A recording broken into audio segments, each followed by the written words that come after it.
You're back with us, Richard. Yeah, sorry about that. That's okay. You gave us a good excuse for our break.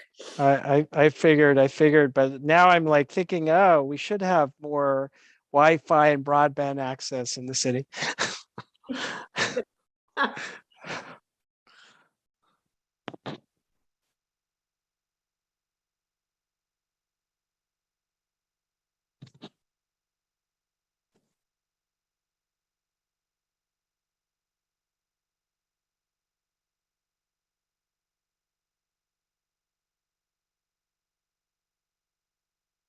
I'd just like to confirm that you can see slide 19. Yes. Yes. Thank you. Thank you. Thanks.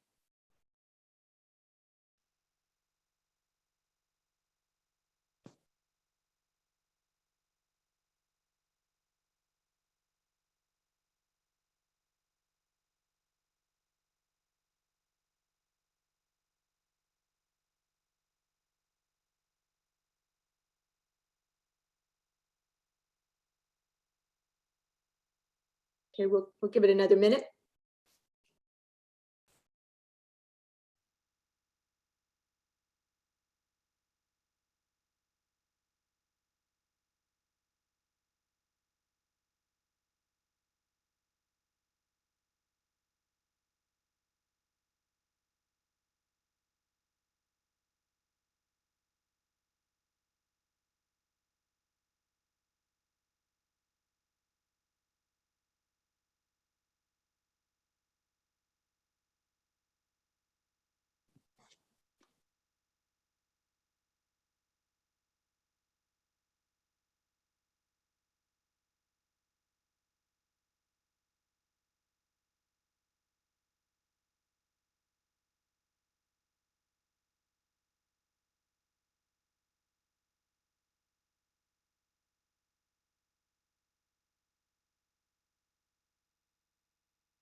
Just waiting to see Mayor Pro Tem Shine online. And once we see her, there she is.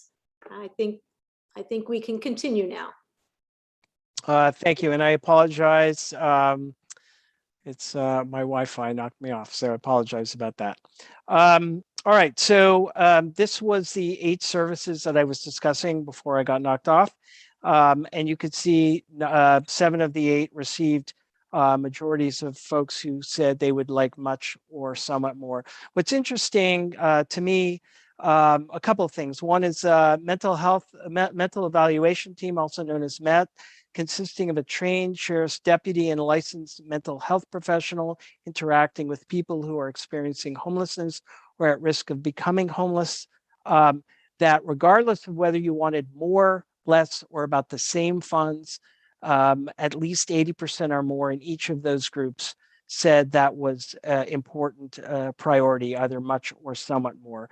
So even the folks who feel that money should be redistributed elsewhere see the merits of this kind of effort. So it's not a clear-cut no money or tons of money. There are nuances to all these responses. The other thing I wanted to point out was note about 4 down, shelter beds and homeless services provided outside the city limits, and then the following one, shelter beds and homeless services within city limits. Statistically, no difference between the two, but I will point out we did not tell them it will be right next to you or on your block. They could be perceiving that it will be somewhere else in their city, in the city, but not necessarily where they live. And that may have an impact on their ultimate response. The bottom item is the one that was least supportive, and particularly note the intensity is at 23%, much more priority, and 19% much lesser priority, reflecting that intensity dichotomy that we saw earlier on in the survey. Vehicle patrols by sheriff deputies, 49 want it to be more of a priority and 42% want less of a priority. Clearly the patrols of sheriffs, foot patrols, are favored by more, by 2-to-1 ratio of 60 to 34. Next slide, please. Of course, nothing comes free. So we said the city may need to reduce the funding from some existing services, programs, and infrastructure projects to provide new community safety services. And we gave them we read a bunch of those items, and we gave them the option of large cuts, some cuts, or no cuts. The bright orange is the large cuts, some cuts are the dull orange, the blue is the no cuts, and then the gray are folks who said they didn't know enough to offer an opinion. We asked about 14 services, programs, and infrastructure projects, and I've ranked it by total cuts, which would mean large plus some cuts. You could see the lead items. None of them receive exorbitant number of people who want large cuts to anything. The largest one was the larger city events such as Halloween, the Pride Festival and Parade. 28% said large cuts, 63% overall. And the one item above it overall in terms of cuts are smaller city events like film screenings, speaker series, summer concerts in the park, and pet fairs, where 74% said large or some cuts. And as you go down the list, you see that there are variations. A few of them, maintain and attract businesses and jobs, communication and community outreach, and city code enforcement, and city innovation and technology, all received a majority of people that say at least some cuts to that. And as we go down to the next slide, you'll see larger swaths of blue, which mean no cuts. And at the bottom, and so therefore the total cuts are less because it's a zero-sum game. Rent stabilization or maintenance and recreation of park facilities, about 2/3 say no cuts. Rent stabilization services, about 2/3. 3/4 say no cuts to affordable housing. Homelessness services, probably not surprising since you earlier saw that as being quite a serious problem in the city. And finally, 84% said no cuts to maintaining clean and safe public areas, which historically in the last number of surveys that were conducted for the city was sort of a code word for homelessness. People don't want to see defecation on the streets and garbage where people are sitting or sleeping. But now it has a broadened definition. I see this in a lot of cities to include the safety about COVID. Clean and safe communities so that people are not touching things or being in places where they may be able to get COVID for whatever reason. So those numbers are extremely small. And then finally, the last question of the night that I will be presenting, and then I'll do a quick summary. Next slide, please. We gave them a forced choice. Now it's one could argue not necessarily a realistic choice because it's not always zero this and 100 this or 100 this and 0 that. But we said, do you think it will make West Hollywood a safer place to live if funding is used for? And a random half heard the first item first, the dark blue one, and a random half heard the brighter blue first, and we altered, but everyone heard both. And we gave them the unarmed crisis response professionals for mental health and substance abuse emergencies, and sheriff deputies for all emergency response and neighborhood patrols. Two-thirds chose the unarmed crisis response over the sheriff's deputies, and we asked them to choose the one that comes closest to their opinion. Just a little bit of background in terms of geography. There on the west side, the city center, Annie said all of the communities chose the unarmed crisis response professionals over the sheriffs in various degrees, but nonetheless all disproportionately favored the former over the latter. And this was true as well for differences with respect to age groups. In here, they were overall in agreement, though the variations were different depending on the age group. And now if I can go to the next slide, or if you could skip the conclusion and then go to the key findings there. Very high percentages continue to rate firefighters' job performance favorably. However, only about 1 in 2 offer similar ratings for sheriff's deputies, a decline of 28 percentage points from 2016.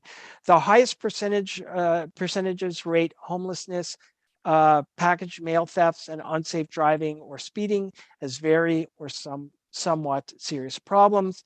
70% of residents rate law enforcement mistreatment of people of color nationwide as an extremely or very serious problem, while 25% rate it similarly problematic in West Hollywood, with a higher percentage who said they cannot offer an opinion. It was about 3 in 10, which is quite sizable.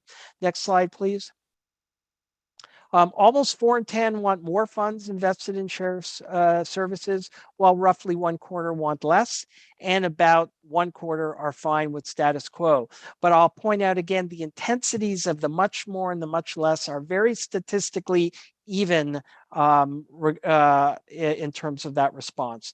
The vast majority want more priority placed on 7 of the 8 ways presented to improve safety in the community, most notably a MET team, mental evaluation team, a behavioral health crisis response team, supportive housing with wraparound services, city-funded temporary shelter beds, and homeless services.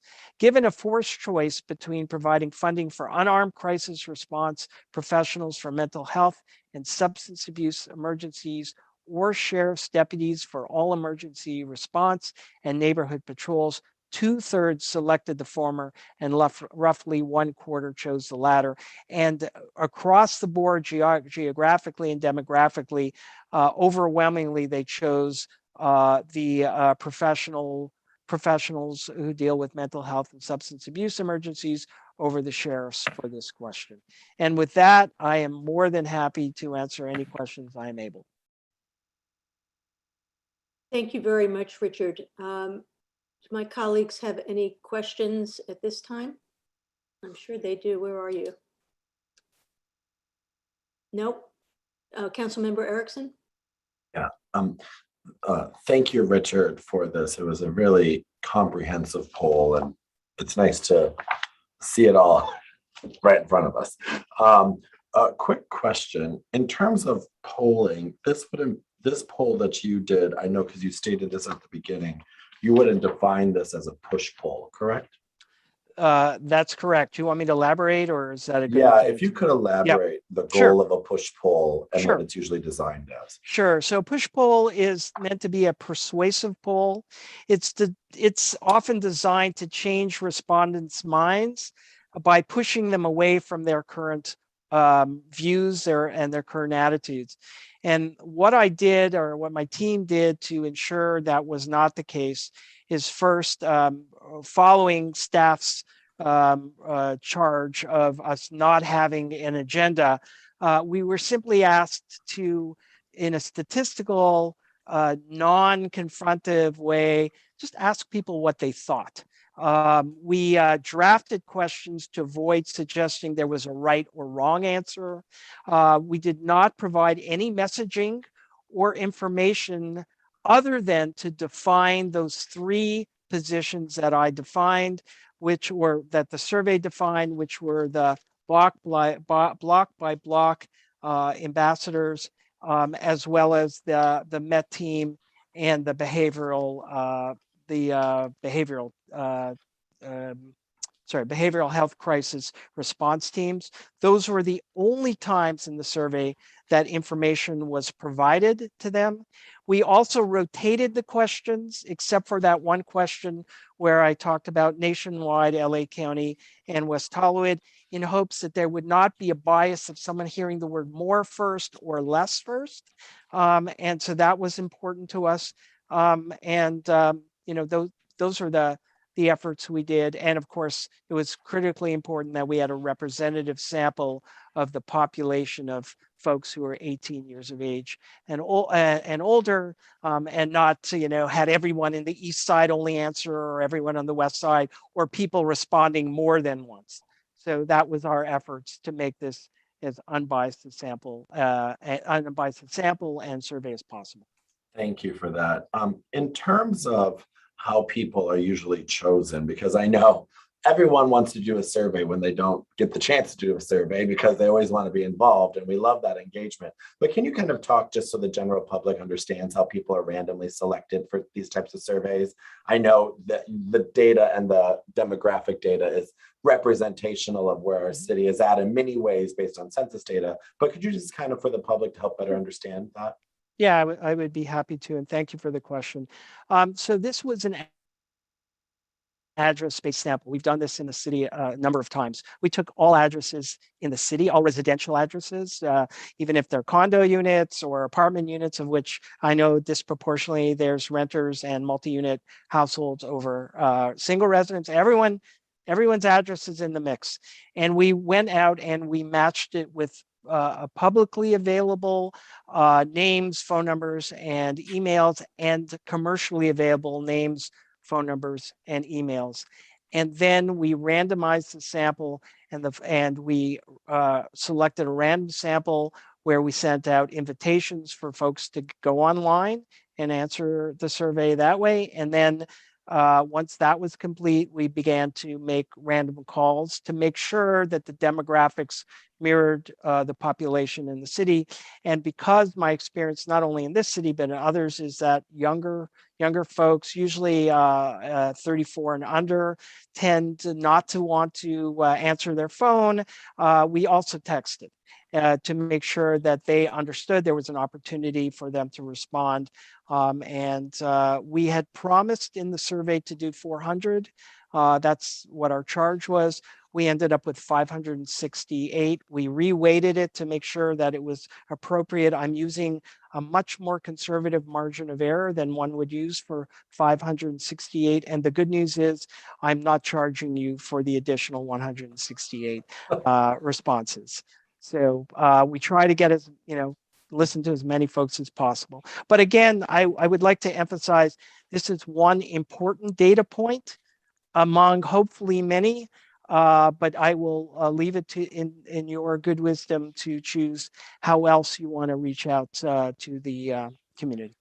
And then my last question, Mayor, if I may, in terms of polling to make sure that our data and our residents did go overly burdened by these types of things, because there can be apathy around that. I know you did this in 2016 and now in 2021, and that's a really good distinction. But what is the general, from a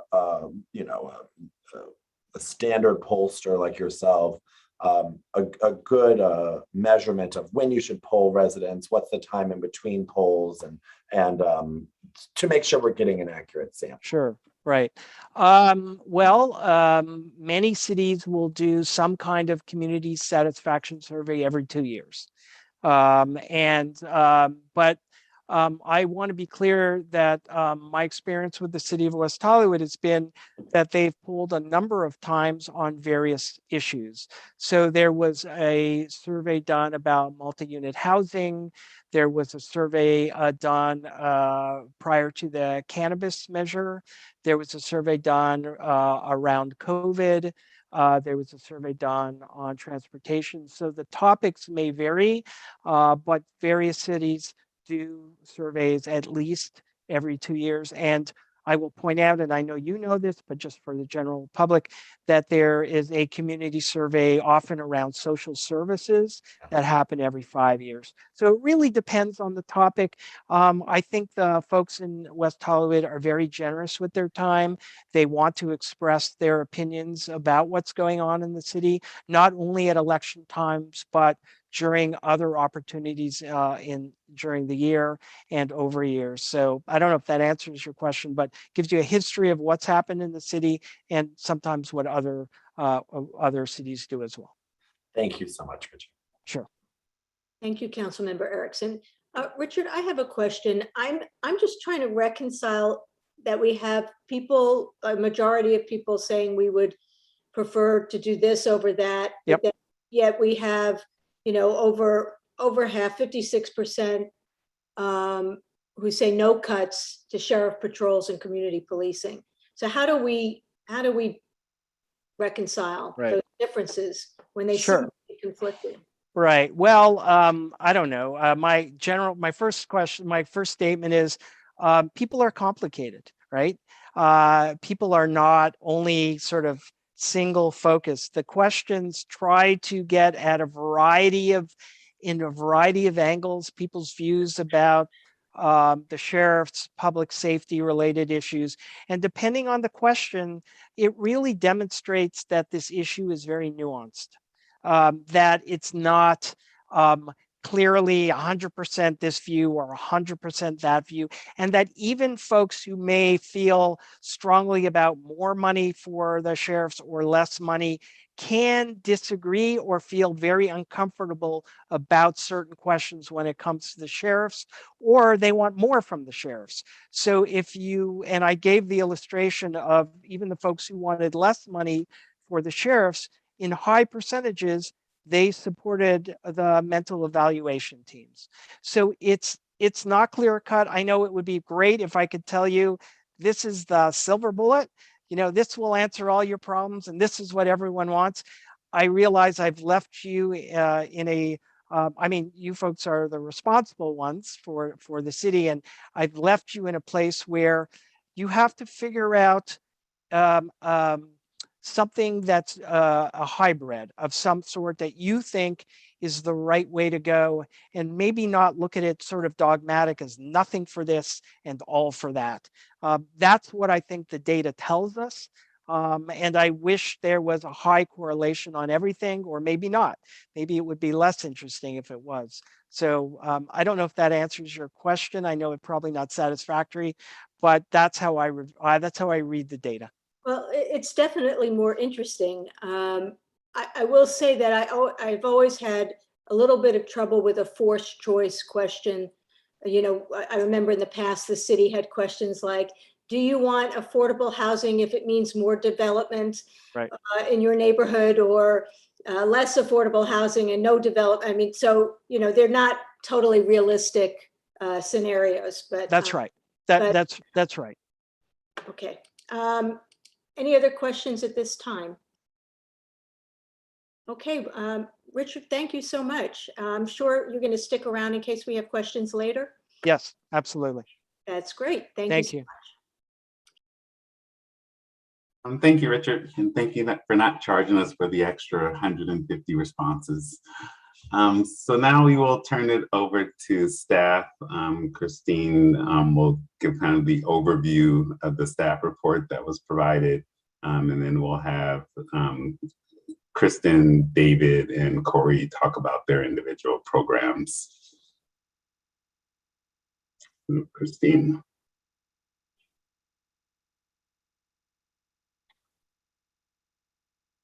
Good evening, City Council. My name is Christine Seyfried. I am the city's budget officer and will be providing a brief overview of the Community Safety and Wellbeing Staff Report item number 4D. The staff report, related items 4B and 4C, and the remainder of our presentations this evening include the following major sections: city priorities and potential actions, sheriff and security services, current and proposed social services programs highlighting street outreach and pretrial services, and an update on the Behavioral Health Crisis Response Unit. The purpose of our conversation is to define the city's main priorities regarding community safety, affirm the continuation of existing services that further the city's commitment to community safety, and examine new approaches to enhance the city's ability to deliver on its priorities. Staff have worked with a variety of city commissions and advisory boards, council subcommittees, and task forces to share information and solicit feedback regarding the community safety programs and priorities being discussed tonight. This feedback will be described by the various presenters you will hear. As you have seen, the staff report also includes numerous attachments and related council items. Attachment A is the 2016 project report for the Community Survey on Public Safety Related Services. It describes the work undertaken several years ago to assess the community's level of satisfaction with sheriff deputies and related public safety services, and to identify ways to improve those services to better meet community needs. In 2016, the most frequently offered suggestion coming from residents for improving public safety in West Hollywood was to increase the presence and visibility of sheriff's deputies, primarily by getting them out of their cars and on to their feet. In addition, community members requested a larger presence of sheriff's deputies in Mid-City and on the East Side. Most residents felt that homelessness was the most urgent and visible public safety concern facing West Hollywood at the time. As you just heard, that is still the case. This concern was shared by residents who viewed unhoused persons as constituents in need of supportive services, and by those who preferred a different law enforcement response. Many residents requested stricter enforcement of traffic and pedestrian safety laws and improvements to crosswalks, lighting, and traffic signals to improve pedestrian and bicycle safety. Subsequently, the city modified its operations and responded to many concerns raised in the survey. Attachment B is an informational document showing the change in sheriff staffing and public safety funding from fiscal year 2007 to fiscal year 22. Attachment C provides a comparison of municipal police department costs in a number of our neighboring jurisdictions using readily available public information from municipal budgets, annual reports, and city websites. Council discussion of community safety and well-being is ongoing. Recent council items from the 2021 and 21-22 fiscal years are also attached to the staff report for reference as attachments D through P. The following table summarizes various options related to providing or modifying the city's community safety efforts. These options include core services that are currently provided in the city, along with services that are in early stages of exploration as previously directed by council. Items are organized by type of service, then by implementation speed, from most immediate to longer term elements. Rough cost estimates are included to help inform your discussion. Public Safety Director Kristen Cook will review the city's current public safety service offerings, including a staffing and program history, and will talk about potential options for how law enforcement and unarmed security services can be adjusted. She will also update us on a potential community safety center on the east side. Our social services manager, David Juni, and his team will present more information about the city's street outreach services and the initial explorations related to the provision of pretrial services. We will conclude with Strategic Initiatives Manager Corey Plank, who will report on the Behavioral Health Crisis Response Unit. This unit would serve as a third emergency responder, in addition to sheriff and fire, to provide supportive services to community members who are housed or unhoused. After presentations are complete, we will respond to council member questions regarding any of the presentations or programs. When council member questions have been addressed, we will begin public comments. I would not be the budget officer without giving you a brief update of the fiscal impact.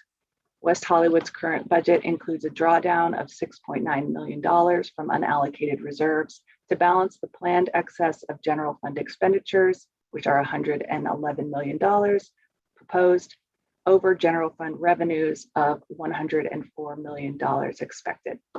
The city is evaluating expansive changes to community safety and crisis response services. We are planning an aggressive 5-year capital infrastructure program, and we are implementing a significant operating expansion with a phased opening of the new West Hollywood Park Aquatics and Recreation Center. This year, the City Council has approved a number of items that will require additional funding. However, those funds have not yet been appropriated and are not reflected in any budget numbers presented above. The running total for the current fiscal year, starting in July through October 31st, includes approximately $3.4 million in one-time costs and $350,000 in annual recurring costs. These numbers do not reflect possible funding requirements for Pride 2022. We maintain a long-term outlook on the city's financial health to ensure the provision of high-quality services as new programs and projects are considered for our work plan. We continue to focus on maintaining a structurally balanced budget, emphasizing community safety and well-being, the delivery of core social services and recreational offerings, capital infrastructure maintenance, and investment in sustainable infrastructure enhancements. With that, we will now move to Public Safety Director Kristen Cook. Thank you. Christine, can you go, this is can you stay on that slide for 1 second?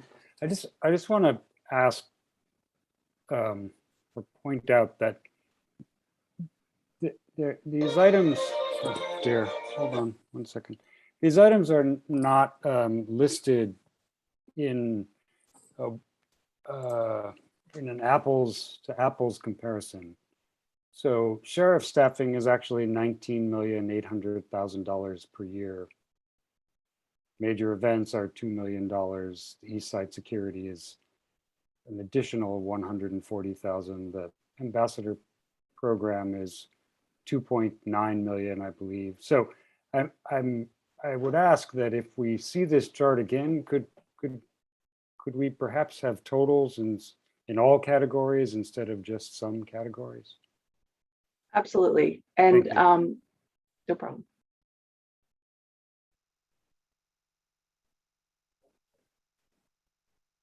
With that, I will hand things over to Kristen Cook. Thank you, Christine. So I will go through these fairly quickly, but feel free to stop and ask questions as we head along the presentation here. Next slide, please. So just a brief staffing history. And actually, before we get started, as our city manager mentioned earlier, the city's public safety programs are balanced fiscally and programmatically with a deep commitment to taking care of our residents, to providing social services to community members in need, and to improving the quality of life. So as you'll see by the chart, today the city is directly billed for approximately 60 sworn officers. And if you look at fiscal years 2006-07, there were 67 positions at the time. While there were a few years of staffing challenges, as you can see on the chart, some years we dipped to about 61. The county was having some county-wide staffing issues.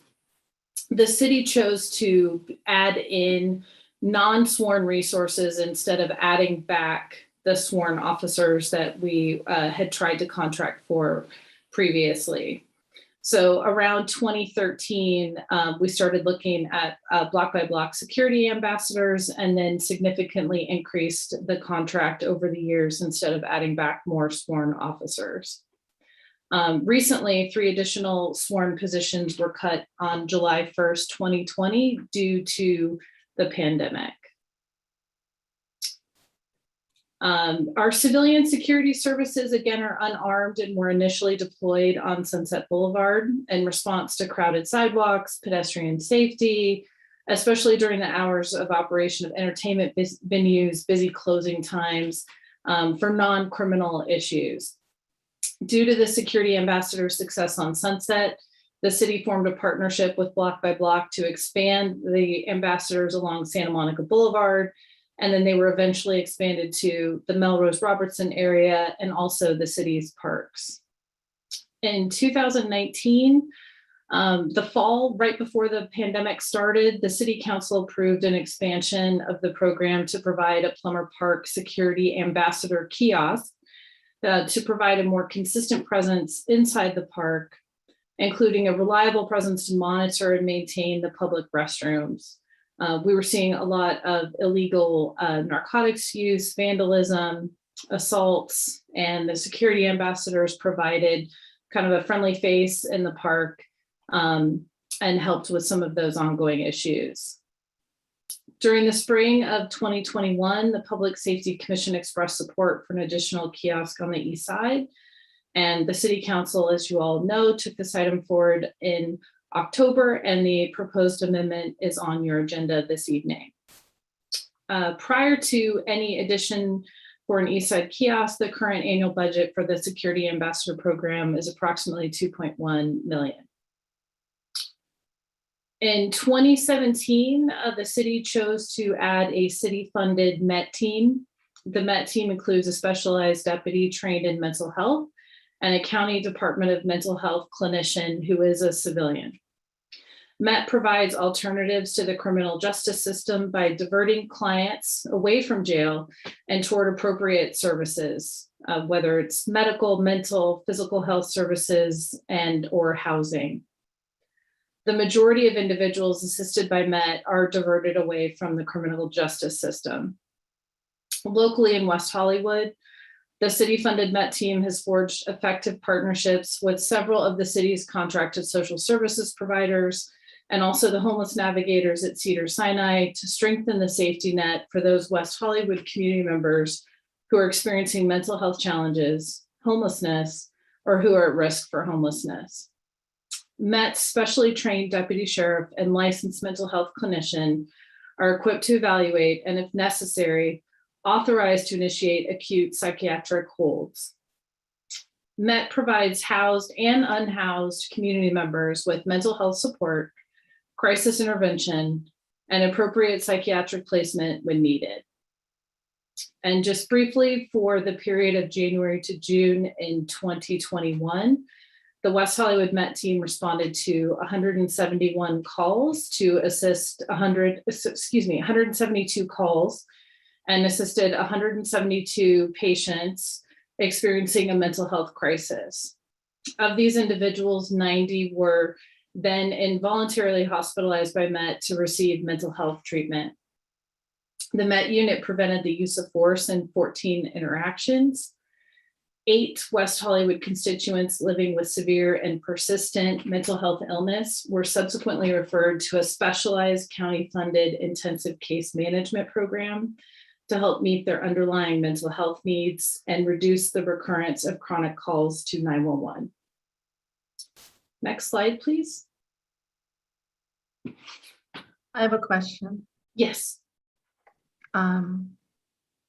Before, if you can go back to the previous slide, and then it's going to help me understand your next. Can you, I'm going to go back to some of my questions, Kristen, about the 60 equivalent 60 full-time. I think you said that there's actually more people. So I want to understand. My understanding is that there's a baseline that we contract for. That's like a minimum we need to have in each city, and it's the same baseline, correct? With the contract with the okay. Yes and no. There's not a set formula that says if you have X number of residents or you must have X number of law enforcement officers. It's set by, you know, the station captain, the county, and the city working together and that's usually our patrol line. The patrol line is just kind of like the baseline of what it would take to answer calls for service within the city. So and what is that? So on our 575, which is our service level authorization, so it's the contract that the city manager signs every July with the budget, that is the bulk of the 19 million that we spend on law enforcement services. So we contract for, they do it in units, but it's 22.4 units of a patrol deputy sheriff. And the total cost is just over, it's actually just under 13 million. So the bulk of our contract is spent on patrol deputies. And that means deputies that are in patrol cars?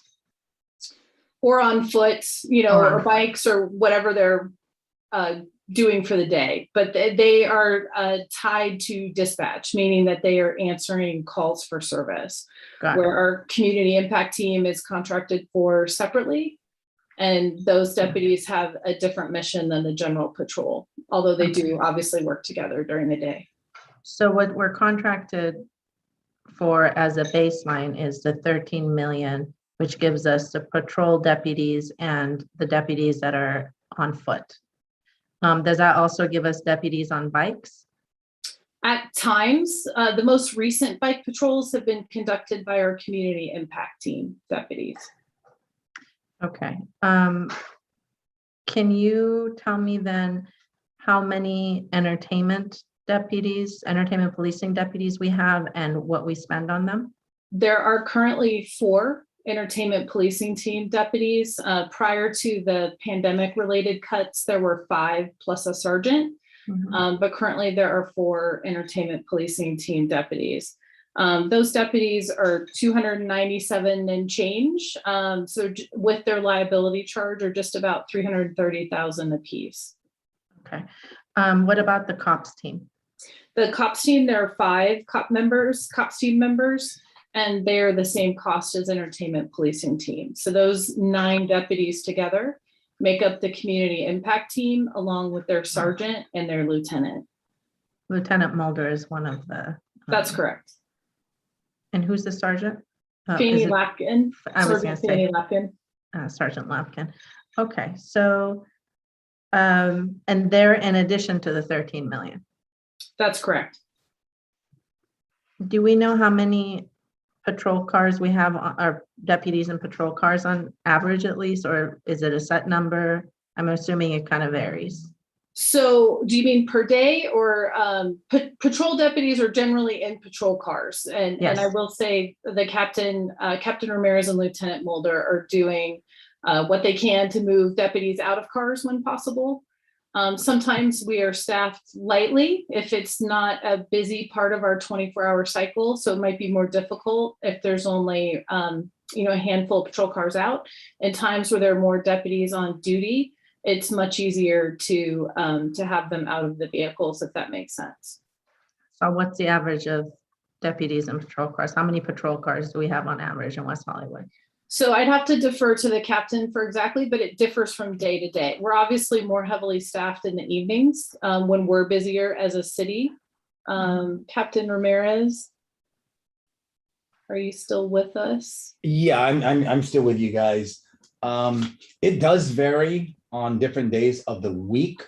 But for the most part, the best answer to your question, we're probably looking towards 7 on day shift, 8 on PM shift, and another 7 on an early morning shift. Yeah, and we also have overlap in between. And in addition, we have deputies in the county areas. So if there's an emergency here down in the city, like we had the other day, when we had a shooting up on Fountain, I requested all resources and left behind a skeleton crew at Universal. So I had an additional 5 bodies here down in the city to assist us with traffic positions and an attempt to look for the outstanding suspects. So, okay, thank you. So 7, if you can repeat that, 7 during the day, 8 in the evening. Roughly 7, 8, and 7. 7, 8, and 7. So, and those are different deputies in each vehicle because their shifts are different, right? Their shifts are different. We have a front side and a back side of the week. Is there always 2 deputies in each patrol car? No, they're single man units. Any of our 2-man cars are patrol training cars. Once they get off training, they are assigned to their own vehicles. Okay, so that's 22 deputies for those shifts in patrol cars. How many, per day? thank you so much. How many foot patrol deputies do we currently have? That's done by overtime, or that is done when staffing is needed, and that's determined by Lieutenant Mulder. And sometimes our cops team will do foot patrol. Other times they'll be on bike patrol. Other times they'll be in their vehicles. So that changes on a regular basis. But I do not have any assigned foot patrol deputies on a daily basis. That's staffed by overtime. Got it. And okay, so you said you've been increasing bike patrols. Do we have a number on that? Since I'm it's sorry? just recent. The bike patrols, do you have a number on that? You had said earlier that you're increasing bike patrols. Yeah, we just started the bike patrols. And again, that's dependent on when Lieutenant Mulder feels he needs them. And I'd have to defer to him on what days he utilizes them, but that is also staffed by our cops and our EPT team. So they do a variety of different things on a daily basis, and we pulled it in a million different directions. Okay, so those are 9 deputies and Sergeant and Lieutenant Mulder. That is correct. So I'm trying to understand where are the there's 9 that are part of the SIT team. There's 22 deputies and patrol cars. That's 31 deputies, and there's 60 full-time equivalent deputies. So where are the rest of those deputies? There's about 30 other deputies that there's, yeah. Right. Excuse me for talking over you. The patrol deputies are actually units. They're close to a full FTE, but the county refers to them as units. So kind of when you're adding them all up, we also contract for 2 motor deputies. So in the 60, the patrol deputies are in there, the 9 CIT deputies, the MET deputy, 2 motor deputies, the lieutenant, the CIT sergeant,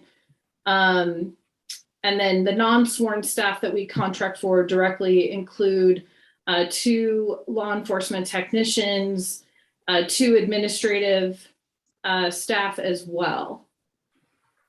And I will look up that exact formula because it's about all those deputies added together are about 57.7 FTEs.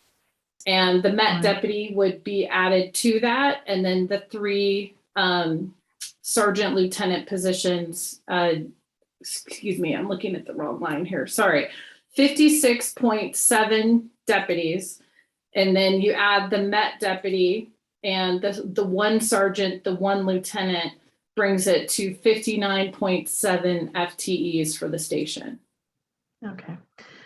And the difference between the entertainment police and the cops team, aside from what I heard Captain Ramirez say is that they kind of combine and do bike and foot patrols as overtime. Cops is primarily daytime hours. Entertainment policing team is primarily late evening, early morning hours. They do overlap at some points during the day, or they'll adjust their schedules to do a special operations, such as a vehicle burglary suppression or some type of operation like that. But that's kind of how, an easy way to think of it is cops team is normally daytime and entertainment policing team is usually nighttime overnight. Okay, but they have different functions. Entertainment policing team is specific to nightlife. Cops team, daytime, they could patrol the areas or bike or walk, but they do other things.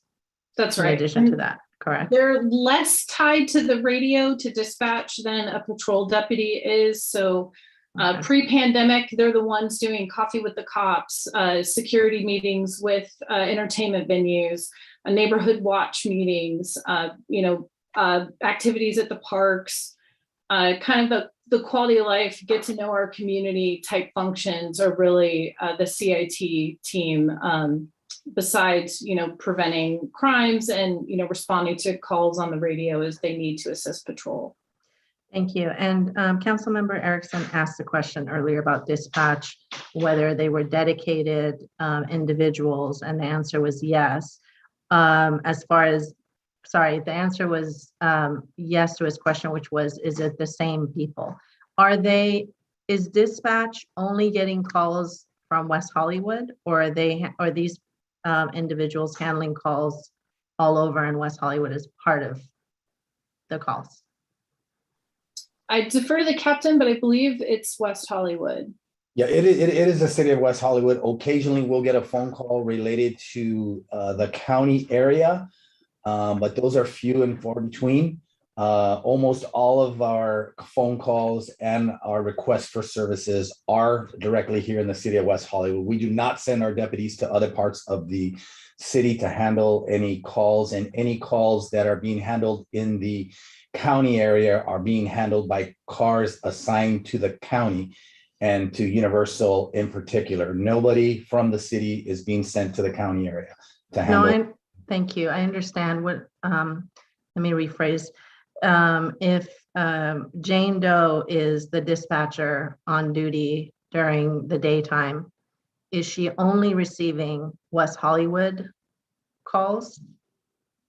She may receive a call from the county area Okay. and dispatch a county car there, yes. Yeah, that was my question. Thank you. Those are all my questions right now. Thank you, Kristen, and thank you, Captain Ramirez. Of course. Christine, we could probably move to the next slide.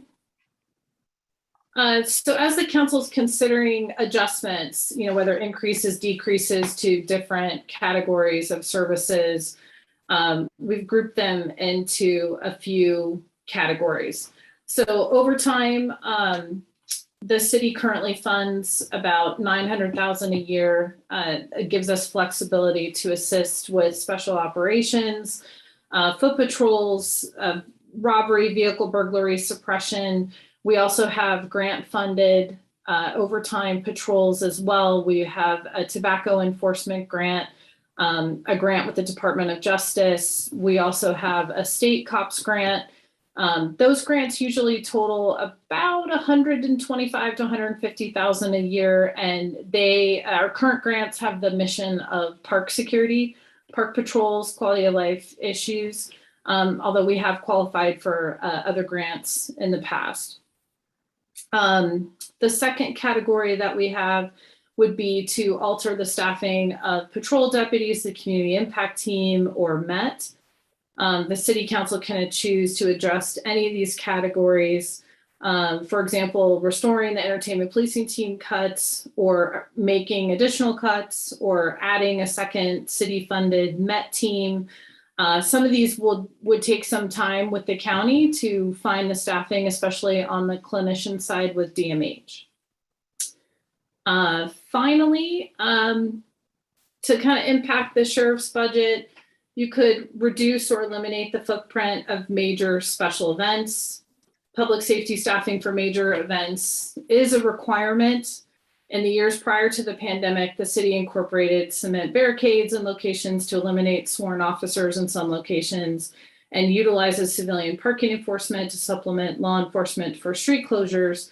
But if it's a big street closure, it requires quite a few deputies to hold that closure. Staff will continue to reduce the number of sworn positions if a suitable civilian replacement is available. With regard to threat assessments, emergency response, and emergency medical needs, the size of the event footprint and street closure, including crowd size and presence of alcohol and substance use, dictates the amount of public safety resources needed to keep the crowd safe. While not all incidents are preventable, it is crucial to have proper communication and coordinated first responders to properly care for our attendees. The city has worked with various partner agencies over the years to ensure proper planning and adequate resources, which includes making improvements from lessons learned from our own events and other events, such as the tragedy that recently happened in Houston. And I will say that our what we call our sheriff's budget also includes, in a normal year, funding for fire and EMS, which is a substantial expense at our two major events of Halloween and Pride. The council could also consider adjusting non-sworn services, such as our security ambassador services. The East Side kiosk is proposed this evening. The city council could add or reduce security ambassador patrols. Those can generally be made with a 30-day notice to block by block. And then finally, comments about the East Side, what we're calling an East Side Community Safety Center. As part of the March 16th, 2020 report to City Council, when most of us, I think, were focused on COVID, so I don't know how many people remember this was in the report, staff recommended continuing the investment into physical safety improvements at Plummer Park and continuing the support for the block by block Plummer Park kiosk in lieu of opening a full sheriff's substation, mostly due to the cost of personnel needed and also the rehabilitation needed for the building itself. And at the time, we were looking at 7362 Santa Monica Boulevard, directly across from Plummer Park. The onset of the pandemic halted these discussions. The City Council could explore establishing a community safety center, which could potentially include staffing by city staff, a security ambassador, and or sheriff's volunteers as some sort of part-time or full-time presence.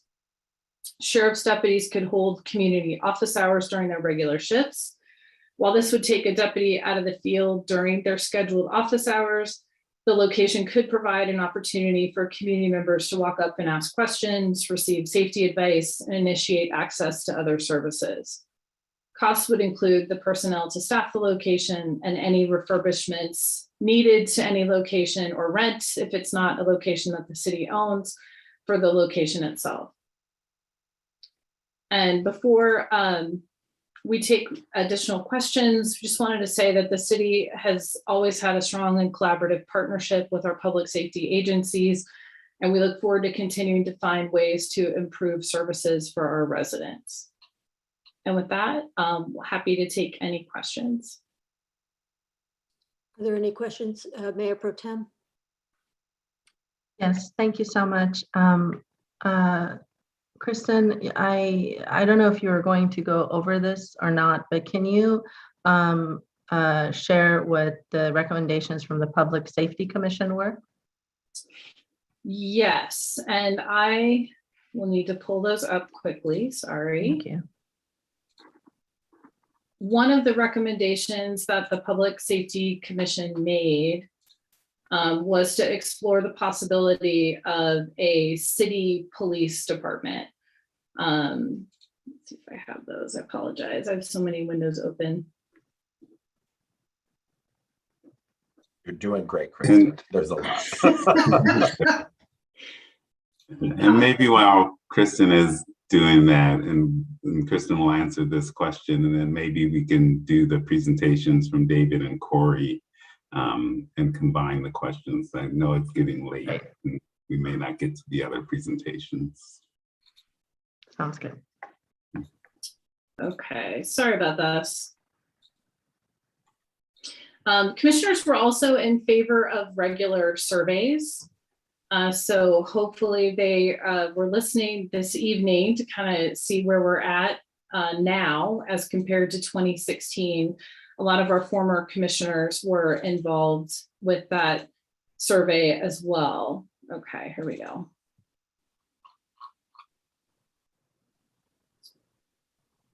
Okay, so commissioners decided to recommend the following: to create an outreach program regarding block by block security ambassador services, to reroute non-criminal calls from sheriff to block by block. Second is with regard to conducting regular surveys. The third is to look and evaluate service navigation in order to match what they call the right tool with the right job. Also to establish research partnerships where possible to measure the effectiveness of public safety interventions. Public safety commissioners recommended to conduct a study to determine the feasibility and costs of developing a city-led police department. And they also recommended a partner to this recommendation to seek out an improvement plan to address accountability and service consistency from the sheriff, to continue to explore alternative services to public safety to properly care for our residents' safety, including social services and public health programs. Commissioners recommended to keep MET resources stable and review the next annual report for future recommendations. Commissioners supported the exploration of the behavioral health crisis unit and integrating that unit into existing services. And then they ran out of time, but did express support for examining existing laws for their effectiveness, such as Prop 4757, AB 109. And also they were contacted by several residents in support of a sheriff substation, but did not have that conversation fully. So the examining the laws and discussing Eastside Safety Center or sheriff substation, they had planned to do at a future meeting. Thank you so much. You're welcome. Kristen, I have a question. So when the commissioners were asking to look into the possibility of a West Hollywood Police Department, had they already received numbers from you? Like, because we have attachment C, which I believe is a police department cost comparison. And I'm just want to check, are all of the other cities, they all have their own police departments? Beverly Hills, Manhattan Beach, Culver City, Santa Monica, Pasadena, Glendale? Yes, all of those are full service cities. Commissioners did not have that data at their November 5th meeting. So is this information that I assume you'll be sharing with them? Absolutely. Because it's obviously would be, at least for me, a large part of any decision like that. Yes. One commissioner in particular was very interested in the cost. We just did not have that comparison for them at that meeting. Okay. Thank you. Any other questions for Kristen at this time, or shall we move on? Okay, let's move on, and thank you, Kristen. Very welcome. And now to the street outreach and pretrial services presentation. Good evening, Mayor Meister and Council. I'm David Juney. I'm the manager of the City Social Services Division. And our portion of tonight's report is, as stated, to review the current contracts for street outreach provision, and then also to introduce a discussion on pretrial services. So I will be going over just a brief summary of services provided through our street outreach teams. And then I'll turn it over to Derek Murray, who will be discussing and introducing the pretrial services portion. So the street-based services that we'll be reviewing are for both unhoused and housed community members who we refer to as accessing the street economy. So it's not just strictly for our unhoused homeless community members, and you'll see as I go through the different target populations. This really coincides well with our year-end report on social services, which ended in September for the 2020-21 year. So as I go through these, the different programs, I'll mention the notable accomplishments of this past year by these teams. So we can go to the next slide, Christine. Thank you. So I'll go through these, give a brief description, and then note the accomplishments this year. First is Essentia, which, as you know, provides comprehensive services for adults experiencing homelessness, including outreach, case management, housing navigation services, and access to 10 shelter beds. Essentia this past year was successful in placing 18 unhoused community members into permanent housing placements. Step Up on Second provides oversees a dedicated West Hollywood mobile interdisciplinary team, which is the WehoMIT, provides daytime non-emergency street-based services, as well as case management and housing navigation to chronically homeless community members. Step Up was successful this past year in placing 15 community members unhoused into permanent housing placement. And also, as importantly as that, they completed 49 assessments. What the acronym is the VI-SPDAT, which is the very detailed assessment needed to be completed in order to enter these folks into the coordinated entry system. And that's the countywide entry system, which opens up many more opportunities for housing. So they were successful in completing 49 VI-SPDATs with unhoused community members.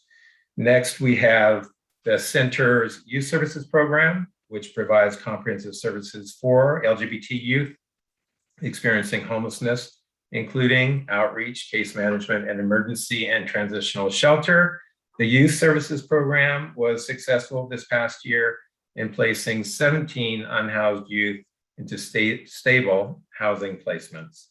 Finally, on this slide, the Center's Mental Health Services provides a mental health clinician that is dedicated to providing outreach, and the primary objective is to connect homeless community members experiencing mental health challenges with needed services. Over this past year, the mental health clinician successfully completed 36 psychosocial assessments with unhoused community members. And we can go to the next slide. Thank you. APLA Health provides an HIV specialist that accompanies the city's contracted street outreach teams in engaging homeless community members living with or at risk of HIV. This past year, the outreach worker for APLA Health completed 32 intake and assessments with 32 new and unduplicated community members. Next, Friends Research Institute provides HIV and AIDS education outreach to gay, bisexual, and transgender persons and outpatient substance abuse treatment for gay and bisexual men. Friends targets both our unhoused community members and housed community members participating in the street economy. They were successful in providing case management services to 23 new and unduplicated gay men and to 25 new and unduplicated transgender community members. they provided outpatient treatment, substance abuse treatment to 19 new and unduplicated community members. The center's Transgender Economic Empowerment Project, or TEEP, provides outreach, assessment, and case management for transgender community members.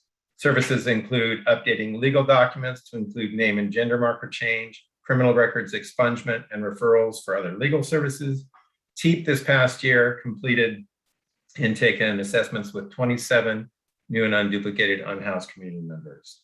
The Trans-Latina Coalition provides outreach, peer case management, and support services to meet the needs of transgender community members experiencing or at risk of homelessness. Trans-Latina outreach worker was successful in providing peer case management to 36 new and unduplicated unhoused transgender community members. And then finally, Tarzana Treatment Center. Tarzana provides street outreach, which provides substance abuse treatment and recovery programming for housed and unhoused community members. And they also provide diversion alternatives from the criminal justice system, which Derek will talk a little bit more in the next section on pretrial services. Tarzana successfully completed intake and admission this past year for 25 new and unduplicated West Hollywood community members. So maybe before we go to Derek, if you have any questions for me, or we can take the questions after Derek completes his portion of the report. Questions? I think we can go on to Derek. Great, thank you. Good evening, council members. I am Derek with the Social Services Division. If we can go to the next slide. I'm going to discuss pretrial programs offered to the community through the county and also through our contracted agency partners. Social services staff met with LA County representatives from the Office of the Public Defender and the Chief Executive Office to discuss the Alternatives to Incarceration Initiatives pilot program and future collaboration with West Hollywood. Los Angeles County is currently in the early stages of developing a pretrial pilot program in 3 locations in Santa Monica and South Los Angeles and in Lancaster. The program was originally designed to provide services during pretrial detention, but now the program is focused on providing services at the various stages of contact with the justice system, which includes arrest, initial detention, jail custody, and the court process. The reason for the shift in focus is because this California Supreme Court ruled it unconstitutional to hold an individual in pretrial detention if they can't afford bail. Detainees who are now charged with a nonviolent offense are released within hours of arrest. So the county plans to shift triage and assessment duties from a sheriff's deputy to a nonprofit service provider during peak hours. After a person is arrested and processed, a nonprofit provider will assess the detainee's needs and provide information referrals prior to the detainee's release or transfer to jail.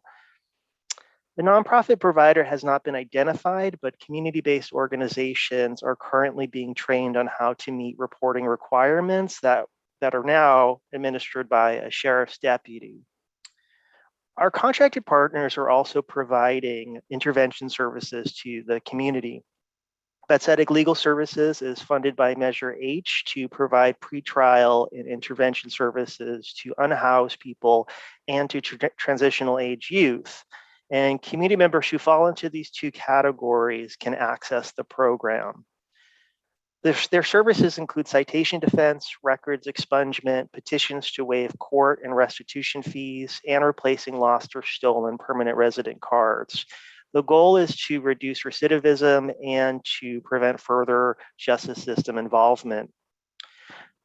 The LGBT Center's Transgender Economic Empowerment Program offers programming to transgender community members who are unhoused or engaging in survival sex work. This program offers criminal records expungement and record sealing services. Also, that's the next slide, Christine. Thank you.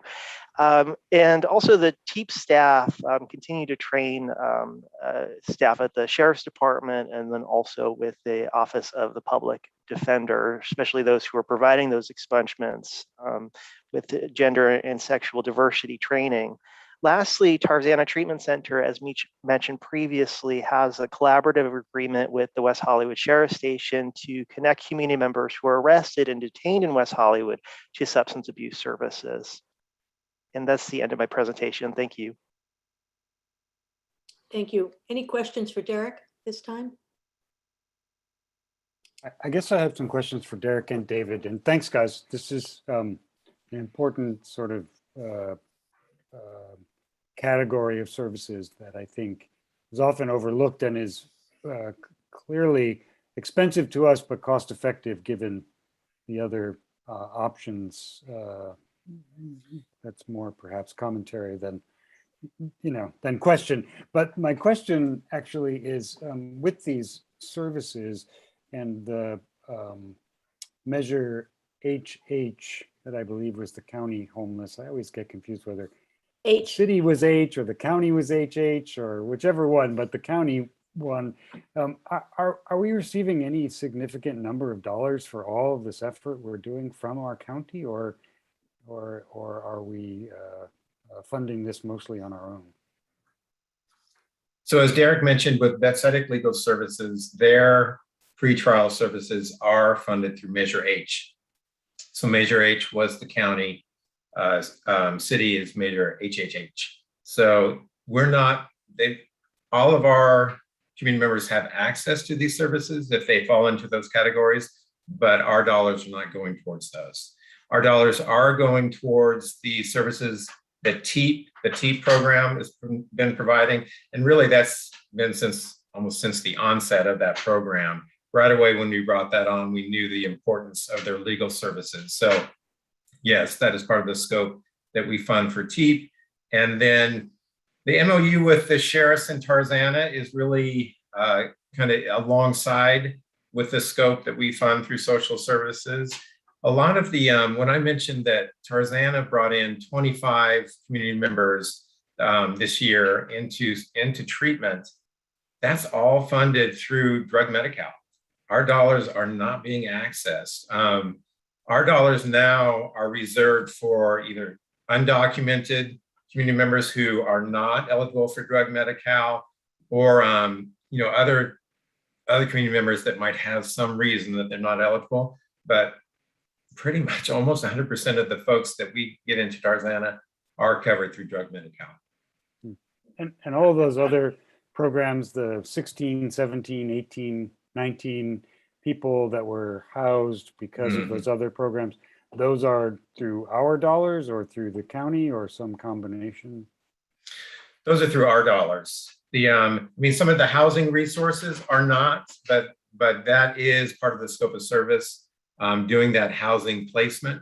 It's a variety of, we can bring additional, and we can do it in the year-end. The year-end report will come to council next month. So we can give you a sense of what systems provided the actual housing for those placements. Thank you, David, so much. And also Derek, thank you. Thank you, Councilmember D'Amico. Any other questions at this time? Okay. Thank you, David. Thank you, Derek.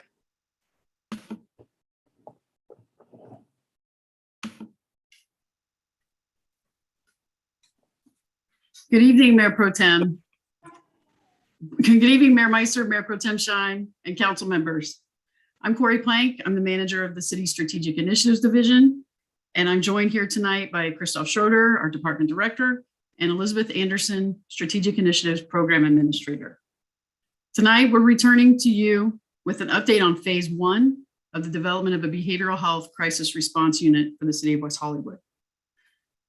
As the city manager and others have previously shared, the city of West Hollywood has a deep and rich history in taking care of the well-being of our community. In part, that commitment is made real through the city's funding of social services programs, investments in public safety, and through the leadership to advance human rights and human dignity. Over the last several months, our team has been diligently exploring ways we could address 3 primary areas of convergence. First, the need for increased and easier access to crisis-based mental health services, and the need to erase the stigma so often associated with seeking mental health care. Second, the imperative to look deeper at systems that create and perpetuate racial inequality and social injustice. And third, the desire to have a clinical, unarmed, and immediate 24/7 mental health crises response for low-risk situations to effectively de-escalate situations, provide assessment and appropriate triage, care, and connectivity to ongoing resources. As we have collectively considered ways to address these challenges, we have been asking a simple question: what can we do differently? This proposed behavioral health crisis response unit and the recommendations based on significant research and community engagement help answer that question. As proposed, the crisis response unit would serve as a third emergency responder to complement our existing first responder services with LA County Sheriffs and Fire. This crisis response unit would provide supportive services to immediately stabilize community members experiencing a mental health crisis stemming from a mental health condition, substance use, or other factors.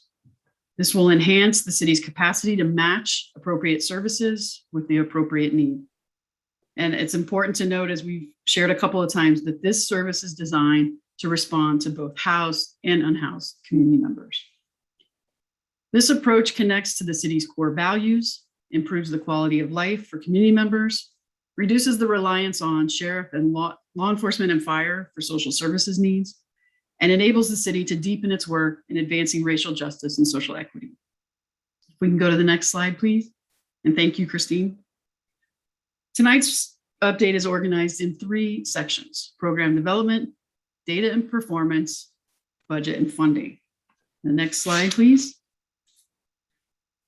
Since our first report to council on August 16th, we have collected feedback from the city's advisory boards, select commissions, the City Council Subcommittee on Homelessness, and the Social Justice Task Force.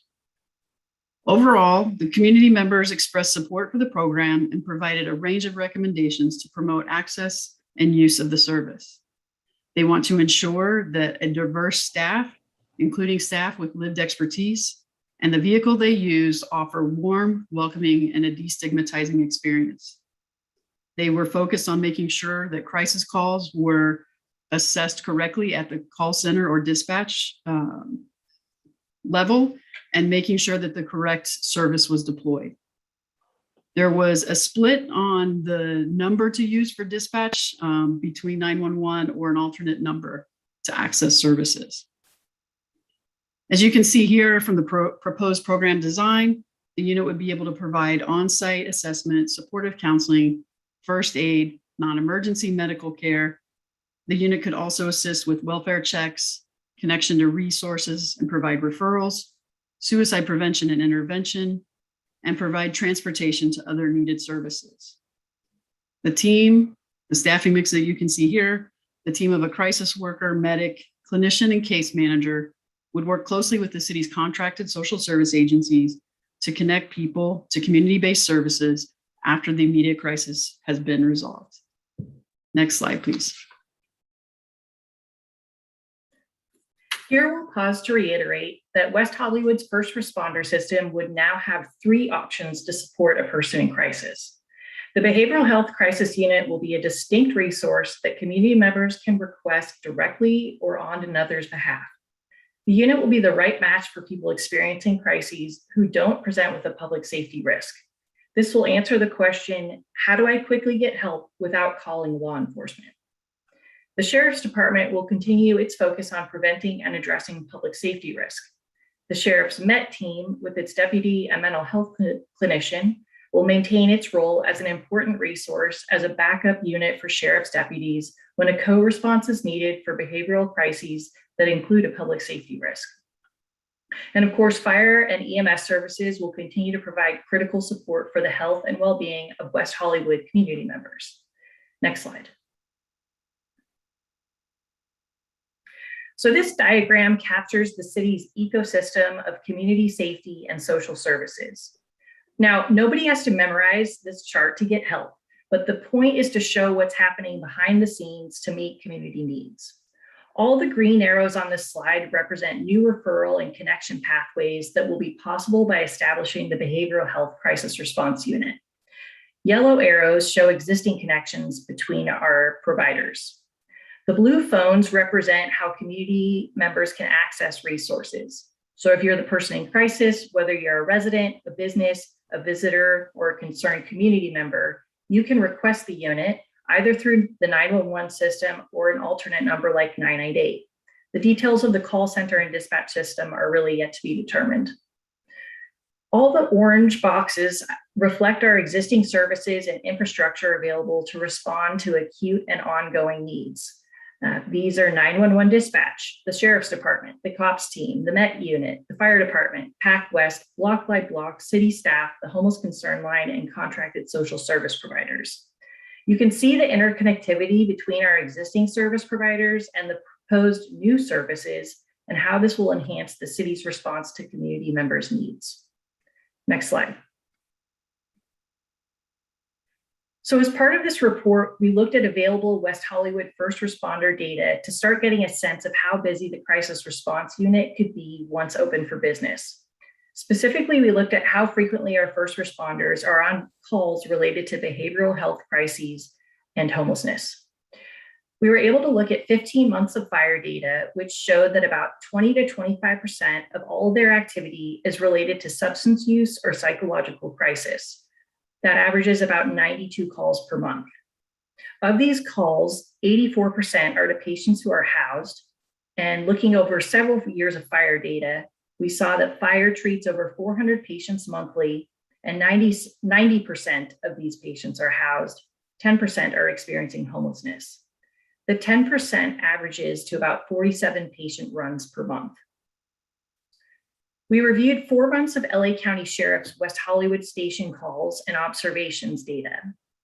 Sheriffs defined observations as sheriff-initiated engagements. So this is a combination of calls to the station plus sheriff-generated activity, which showed 84% of activity was for people with housing and 16% of activity involved people experiencing homelessness. 16% represents 500 interactions out of 3,300 total interactions per month. So this data does not include activity by the West Hollywood mental evaluation team. The data suggests there is need for crisis services in the community, and we can see that by volume, the need is among residents and housed visitors. But per capita, homeless community members have a relatively high rate of interaction with the first responder system. This suggests that people experiencing homelessness have both acute and chronic needs that are being addressed by our first responders instead of community-based care. With the introduction of the Behavioral Health Crisis Unit, it will be set up to facilitate a stronger link from an emergency response to community care and resources that can reduce people's revolving door experience with the crisis response system. Next slide.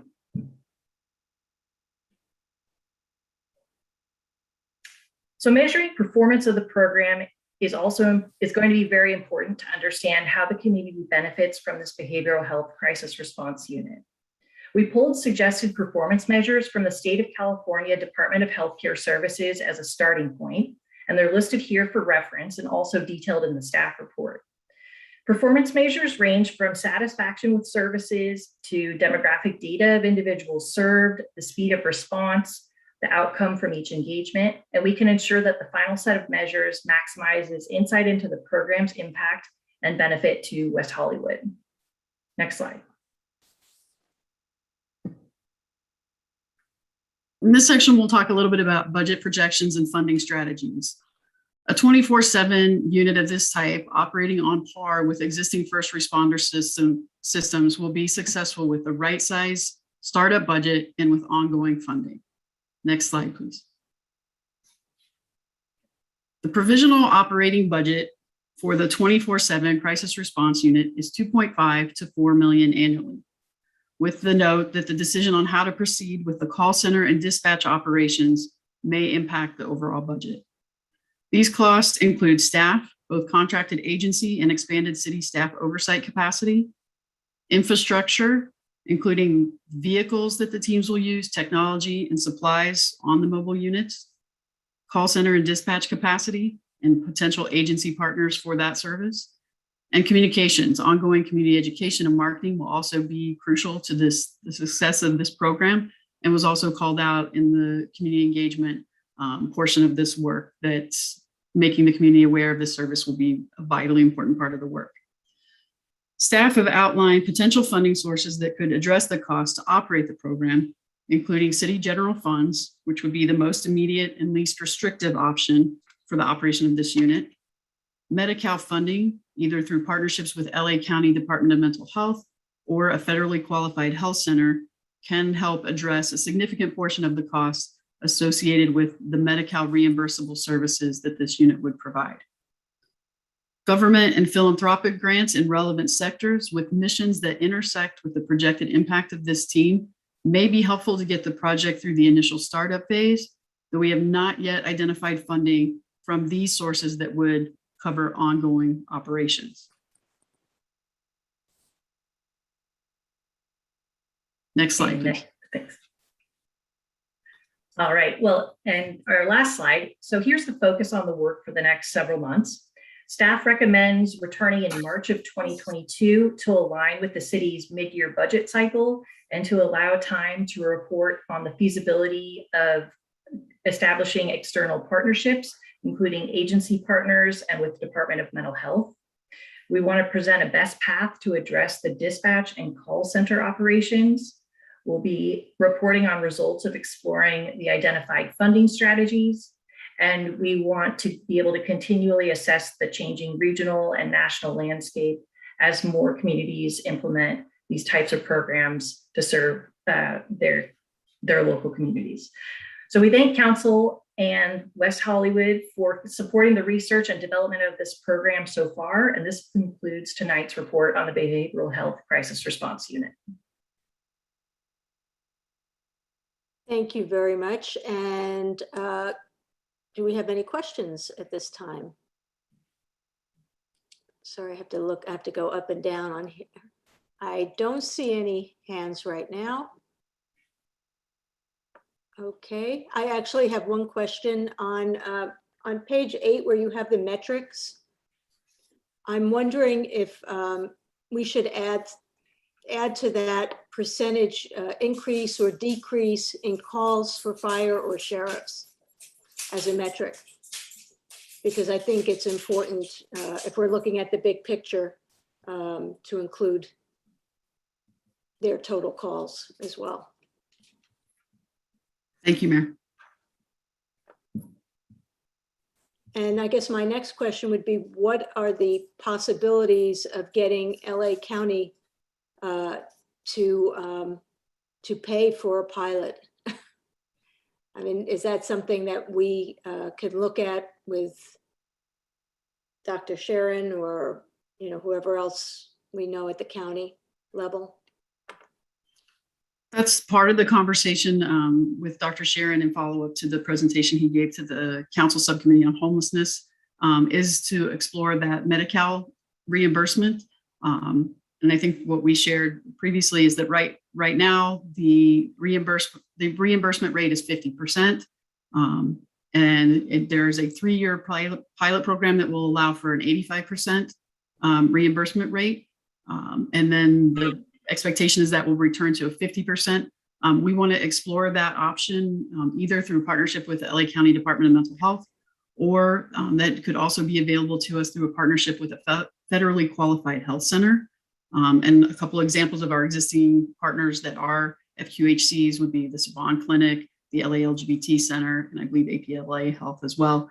And so those are other options that we could look at for the Medi-Cal reimbursements.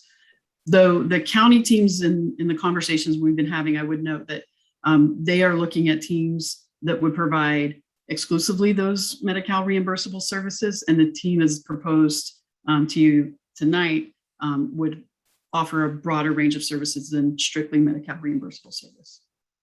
Got it. Councilmember Erickson. Thank you so much. This is a question maybe for David Wilson, wherever he is in the world on vacation right now, probably somewhere nice. I'm back. I just got kicked off the internet, but I'm back luckily to answer the question. I did too. I know Melissa and I both got kicked off because I'm at City Hall. So I don't know. I went away for a minute. But when in the budget recovery could we anticipate as a potential funding source Measure E funds being available for this? So we are receiving Measure E funds now. We have a lot of new operating costs for the city with the new park facilities and various things. So I don't know that we could dedicate Measure E funds to this or anything else. I mean, generally they go into the general fund, and then each year we will work to balance the general fund. We are a couple of years away from it being balanced, is my guess, based on the new operating costs that will be coming on, including the programs that we're talking about tonight.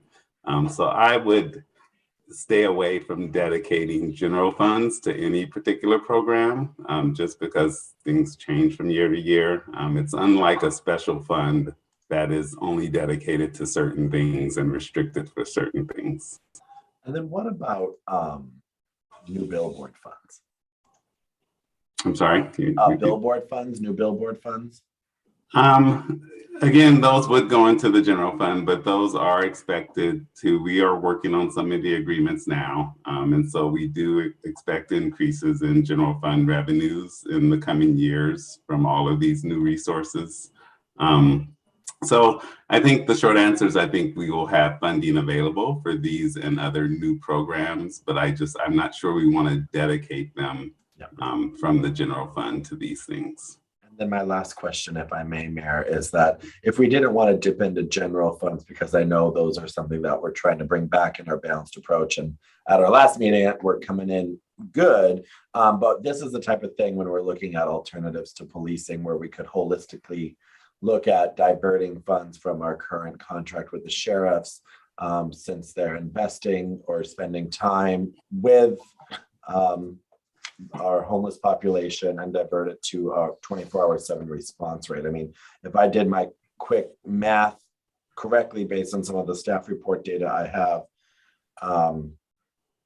around 16 to 18% of that contract, per the information I gave Councilmember D'Amico, what feels like 4 hours ago now, that roughly would come to 2.4 or 4 million per year. I mean, that's more of a statement than a question, but ultimately we could reallocate funding that's in the sheriff's budget that they are utilizing for homelessness services to this 24/7 response rate and invested in care, correct? That's a question for me. Yeah, I'm saying we could take money from the sheriff's budget that is being used for homelessness services and reinvest it in actual 24-hour behavioral and mental health care services in this way. It's certainly something that's possible, okay. And we can work with the sheriff's department and Ed on that. I think for tonight, I guess what we're looking more for is the priorities, and this does seem to be a priority. We as staff will continue to seek other revenue sources, but if ultimately we find that this is a priority of the council and the community, we will figure out how to incorporate it in the budget and determine like a long-term funding strategy. But we may not be able to determine what that is tonight or even for this fiscal year, but we will continue to look for sources. Yeah, 100%. Thank you so much. So I'm wondering if we have public comment, if we can go ahead and let our public speak before we continue. Yes, well, that is it for staff's presentation. So thank you. So. Thank you. Thank you all. Thank you, Corey and Elizabeth and David and Derek and Christine and Kristen.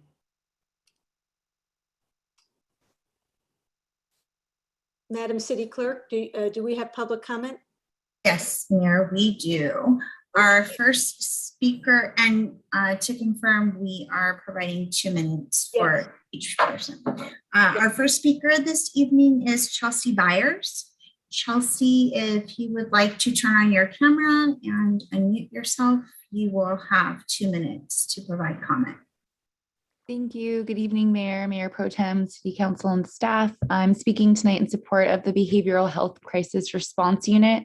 This is an important step in providing appropriate and meaningful response to issues in our community, and I'm so excited for the many future conversations and actions about services and programs that will stem from the movement that we're generating in this room tonight.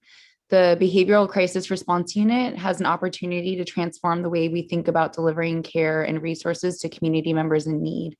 Our budget reflects the values we hold as a city, and we ought to use our resources to develop systems of care that affirm, support, and uplift the lives that are a part of this city. This is part of a long-term vision, and I hope to see this program funded for the long haul with that continuity of service in mind. It's important that we embrace the way that this service is a departure from law enforcement, and providing a dedicated number for this line and a robust education campaign to share that this resource is available is really important to that end.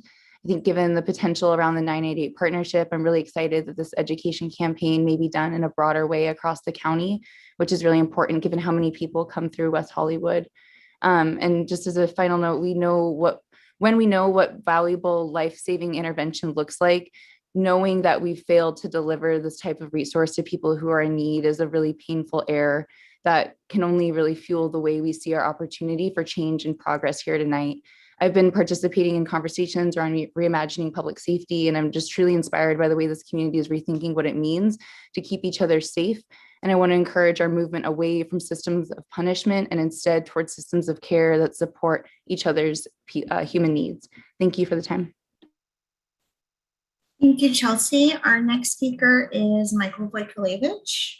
Michael, you may unmute yourself by pressing *6, and you will have 2 minutes. May I start? You may. Good evening, council and listening public. Michael Wojtkiewicz. Given the combination of the agenda items and the presentations just heard, I'm actually foregoing what was pre-written for each.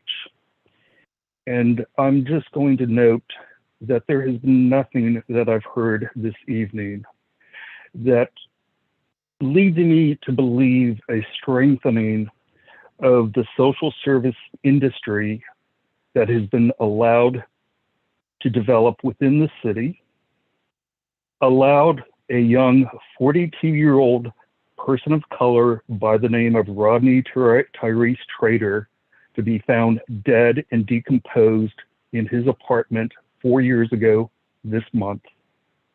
Evidence for these shortcomings was firsthand this past Friday as I outreached to the city, not to address a crisis, but to try to prevent a crisis.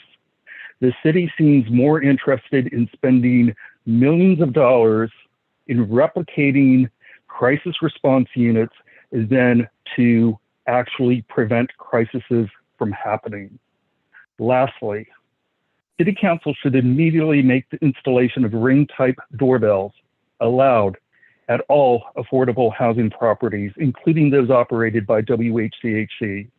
This would not only aid in safety, but aid in the accessibility for those who are increasingly disabled.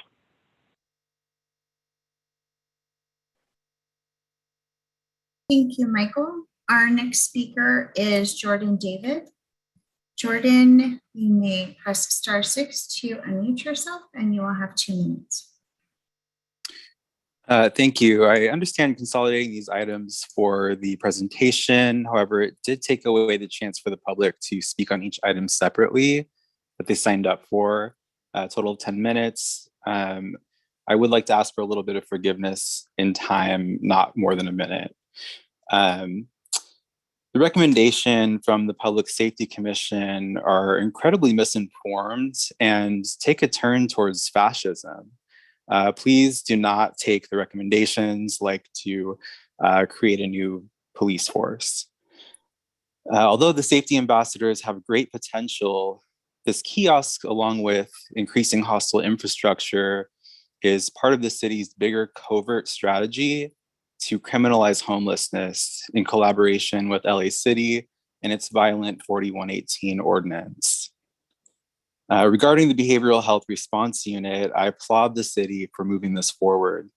According to the program director of Cahoots, which this is modeled after, this does need to be funded and prioritized in a much bigger way in order to retain staffing long-term so they can build relationships with the community. Many of our residents are like Lauren Meister, who stated that most of her understanding of policing and law enforcement comes from binging episodes of Law and Order. But TV shows and movies featuring police are fiction, and news reporting is full of bias and spin. So people's understanding of what police are end up getting shaped by fiction and propaganda. So I'd like to provide a brief analysis of what police are in real life. When African people were kidnapped from their homes and falsely labeled as chattel, they never accepted it. There were constant revolts. Some ships were taken over and sailed back, as in the case of Haiti. The hairstyle of cornrows was used to map the Underground Railroad, and so colonizers created slave patrols to terrorize Black people so they'd be afraid to run and catch them when they did. With the 13th Amendment, slavery was transformed to a warehouse model, prisons, and the slave patrols became police. Since then, they've also been used to stop workers from unionizing, crush progressive movements, and abuse the poor. But they were never designed for public safety. When it comes to violent crime, the evidence is clear. Real crime is born out of poverty, and poverty is manufactured through policy. So the only moral way forward is to end the contract with the gang-ridden LASD and expand human services to a level that would lift people out of poverty. Thank you. Thank you, Jordan. Our next speaker is Daniel Rife. Daniel, please press *6 and you will have 2 minutes to provide comment. Hi, can you hear me? Hi, this is Daniel, county resident. Today we're talking about priorities, priorities of providing systems of care. While we still spend $20 million on a sheriff's contract and on a system of violent policing, expanded now to the idea of security kiosk, which I wholly asked City Council to reject. And on top of that, if we are meant to expand social services, we're meant to really fund social services, we're meant to really fund mental health outreach, homeless outreach, a crisis response unit. We can't do it with the help of policing, a system that was very articulately outlined by Jordan. Please, I'm asking you to consider not only just canceling the contract, but following up, canceling the sheriff's contract, but following up with what city has determined as a priority to provide a system of care, to treat people, not incarcerate people. Please, we cannot go forth with any of these bold propositions, bold proposals without canceling the contract, without severely defunding the Los Angeles, West Hollywood Sheriff's Department. Thank you for your time. Thank you, Daniel. Our next speaker is Genevieve Morale. Genevieve, please press *6 or turn on your camera and you will have 2 minutes. Thank you, Madam Clerk. Good evening, Mayor, City Council members. Genevieve Morale, President and CEO for the West Hollywood Chamber of Commerce, whose role is to represent the interests of the business community. Since these items were combined, I will try to be succinct in my 2 minutes. We want to first express our enormous gratitude to our public safety staff and agencies for the work they do to keep us safe and to be responsive to the needs of the community.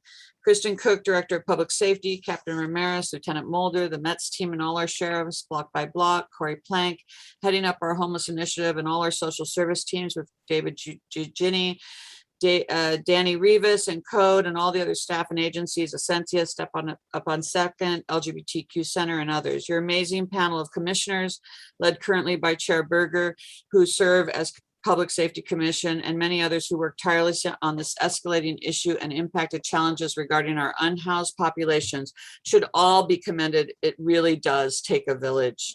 A crisis response unit is a great step, but we need to investigate models from other cities which have shown success on combating this issue and work regionally to lead the way on bold, courageous methodology that works managing this issue. Defund is such a loaded word and really is not accurate to place this in the context of West Hollywood Public Safety and our sheriffs. Our sheriffs, its leadership, and are contracted and selected by you are assured to share our core values and community responsiveness. To lump our sheriff's team in with the national outcry is insulting to the work our fine officers and staff who work tirelessly to defend and protect our community, citizens, and businesses do. Our sheriffs and public service agency need more resources, not less. Thank you for listening.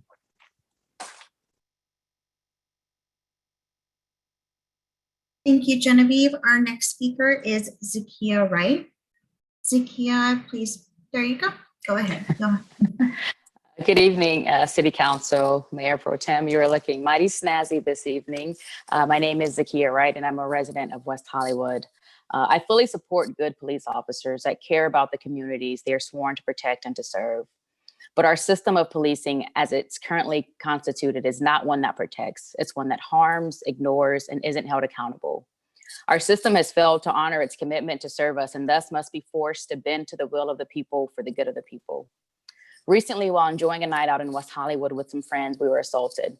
I'm an African-American non-binary person, and I was with 2 men of color and 2 Caucasian women. And immediately there was a consensus in our group that we wouldn't call the police out of fear for ourselves, which is an unfortunate reality for people of color. Luckily, the manager at the restaurant was notified and fully assisted us. This showed me that as a community, we can take care of one another. The city should phase out its contract with the sheriff's department and keep a handful of officers that truly seek to serve our community with integrity, who can respond to and solve serious offenses. When police officers respond to break-ins, rarely do they catch the person. I know this from experience. When they arrest the unhomed, they end up back on the street. When a person is assaulted by their partner, they have nowhere to go and end up back with their offending partner. Policing and jailing isn't working because the problems remain and the harms persist. As you decrease funding on the sheriff's contract, you should increase funding on programs like community alternatives to 911, the EMT and fire, CAHOOTS, and community groups that exist to help victims.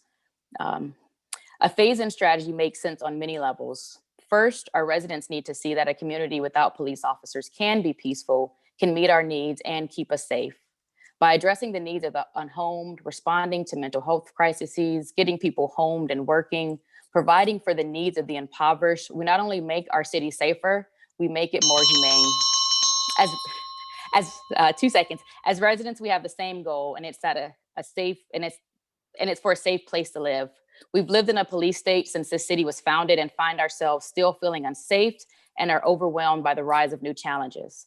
Let's meet these new challenges with new solutions. The City Council should activate more community alternatives to policing and have a bigger vision of what the city can be to create a better and safer WeHo. Thank you. Thank you, Zakia. Our next speaker is Victor Omolchenko. Victor, if you would like, you may turn on your camera and you will have 2 minutes to provide comment. Good evening, Mayor Meister and council members. Well, what an evening, and thank you for addressing this very important high priority issue. I think there can be some middle ground. I've been listening to the fascinating FMR research survey. I thank the presenter. The data was so interesting, and I thank Councilmember Erickson for explaining the whole thing about push polling and how they can be biased. Well, from this statistical report and survey, I could see results and fair questions, and the fact that our sheriff's department, which does help to protect us, has dropped in favorability from 77% excellent and good to 49%. I wonder whether that couldn't be commensurate with this horrendous rise in homelessness over the last 5-year period when the last survey was conducted. From my experience, having lived here for almost 20 years, for 2 decades, the sheriffs overwhelmingly have helped our community, but they have sort of also had to become the social service mental health providers. So what you're looking at tonight, the behavioral team and other efforts, that's very important to look at. But total defunding and getting rid of the contract, I would not agree with that. Thank you, Mayor Pro Tem Shine, for bringing up the very important recommendations that the Public Safety Commission came up with a specially called for meeting on Friday, November 5th, which I was not able to attend because of doctor's appointments, but I think those should be considered. What resonated with me was perhaps rerouting the non-criminal calls from the sheriff to the block by block and really looking at some efforts to improve our sheriff's department. Hey, and looking at a feasibility study, a city-run department, that could come in the future. But if you could just bear with me. I thank Mayor Meister for looking at that commercial community safety on commercial streets effort. That could come in very handy with what Councilmember D'Amico said. We want more details about what happened to that poor young 23-year-old woman at the Avalon mixed use complex. Let's get more details about that. And the last thing I'll say, and thank you, City Clerk, and bear with me, is I got a notice from the city about a meeting tomorrow about how to improve bus lanes on La Brea, a community forum. That was publicized on the city's website, and I got an email. But little did I know, so many meetings, so little time. Tomorrow at the One Hotel, Sheriff Villanueva is going to be in town for a community conversation on public safety concerns, 6 to 8, Tuesday, November 16th at the One Hotel, Sunset in La Cienega. So if we're talking about community conversations, let's start publicizing everything and really, truly getting beyond stovepipes and sharing information among.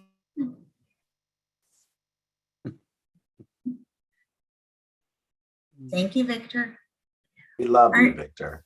Our next speaker is John Vargas. John, if you would like, you may turn on your video or you can press *6. Go ahead, John. We see you, or I see that you're unmuted, but we don't hear you.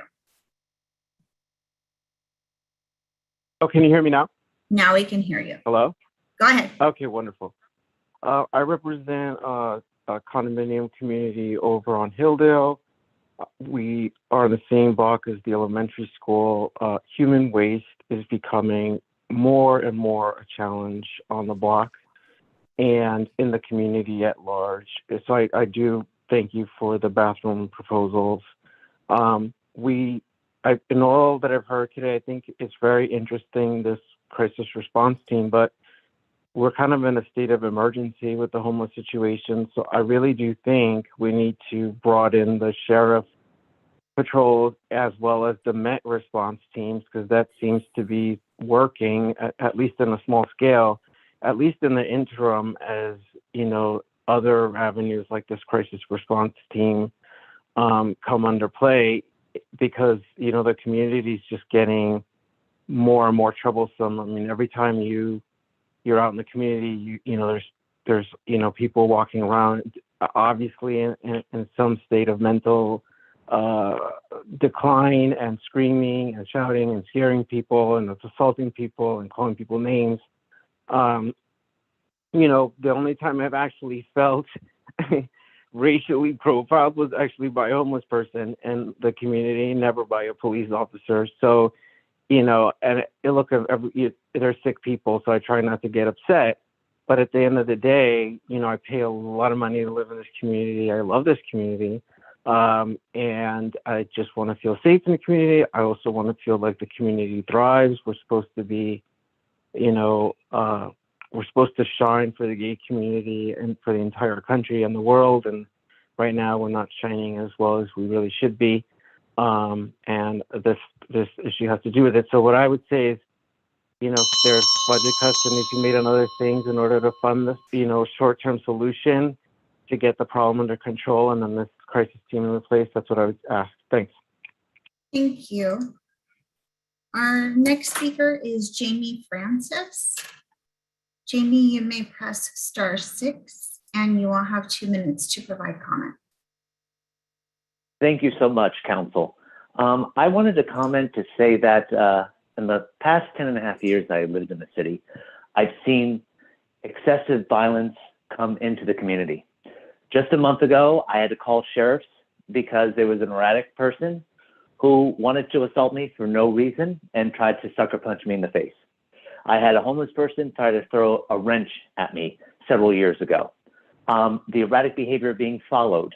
I moved out of the Melrose area, trying to move to Center City, thinking it might be safer. It's very hard when you cannot grasp what happens with homeless and erratic behavior and mental diseases. It's very disconcerting. I feel that there's been a depravity. I feel that there's been a decline in safety. I don't like to even be on the streets after a certain hour because of people who drive or criminal behavior.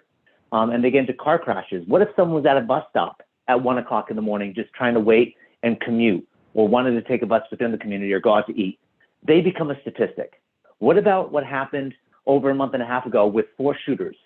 Us residents never heard of the status based on what caused that criminality. People being ambushed in alleyways, people being followed. This is unacceptable.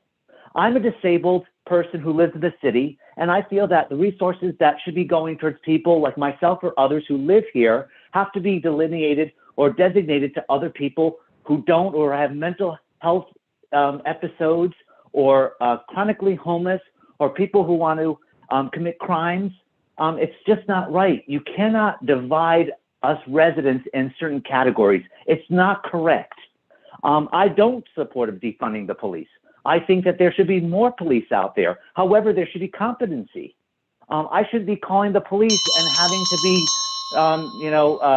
told by a deputy, don't follow the perpetrator, and then that person escapes.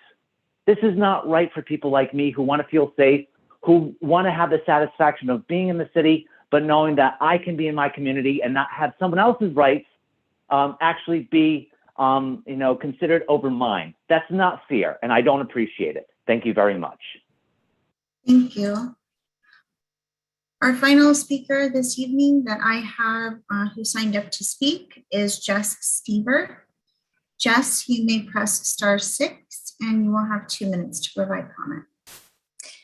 Thank you. My name is Jess Stever and I'm a member of End Homelessness Now LA. When council passed the budget in June, we were pleased that you agreed to look into alternatives to policing. We'd like to propose a few ideas on how to repurpose the LA Sheriff's bloated budget. First, house the unhoused. Do this by creating permanent, supportive public housing. Making sure that all of our residents' basic human rights and needs are met is the #1 way to prevent crime. For this way, please meet your previous commitment to research social housing and its applicability with the urgency that it deserves, and prioritize it over the officers who beat and sweep our unhoused residents out of existence. Also, remember that when the unhoused are pushed out of WeHo and back into LA by seemingly non-violent means like kiosks, you are pushing them into a war zone. WeHo doesn't need more security, we need more care. Care looks like fully funding the Behavioral Health Crisis Response Unit, establishing a peer support model, and expanding the services the unit can provide. Care looks like increasing wages. 1764 is historic, but it is still barely enough. We're still in the middle of a pandemic and low-wage workers are out of sick time, and we are 1 or 2 paychecks away from being the next unhoused person or family to be swept off of your streets. Continue finding opportunities to increase wages, invest in making a universal basic income happen, and remove sick time limits. As you are considering alternatives to public safety, please turn your hearts and minds towards community support instead of security and law enforcement. The people who make this city run deserve for the money that they put into it to be reinvested back into them, not more LASD watchdogs. Thank you. Thank you, Jess. So to be clear for members of the public, we are taking comment on items 4A, 4B, 4C, and 4D. If you signed up to speak on those items, not general public comment, which we'll have another period of that at the end of the meeting, please use the raise hand feature. I'm not seeing anything, are you? No, I'm not. Okay, Mayor, we're good. Thank you. Okay, all right, so the comment period is now closed for this, for these items. I think that at this point, we should just all comment to give direction or our opinions about direction, rather than we're not voting on anything this evening, right, David? Am I correct? We're not voting on Correct. anything. The only item you would be voting on is 4B regarding the block by block Right. kiosk and funding that goes with that.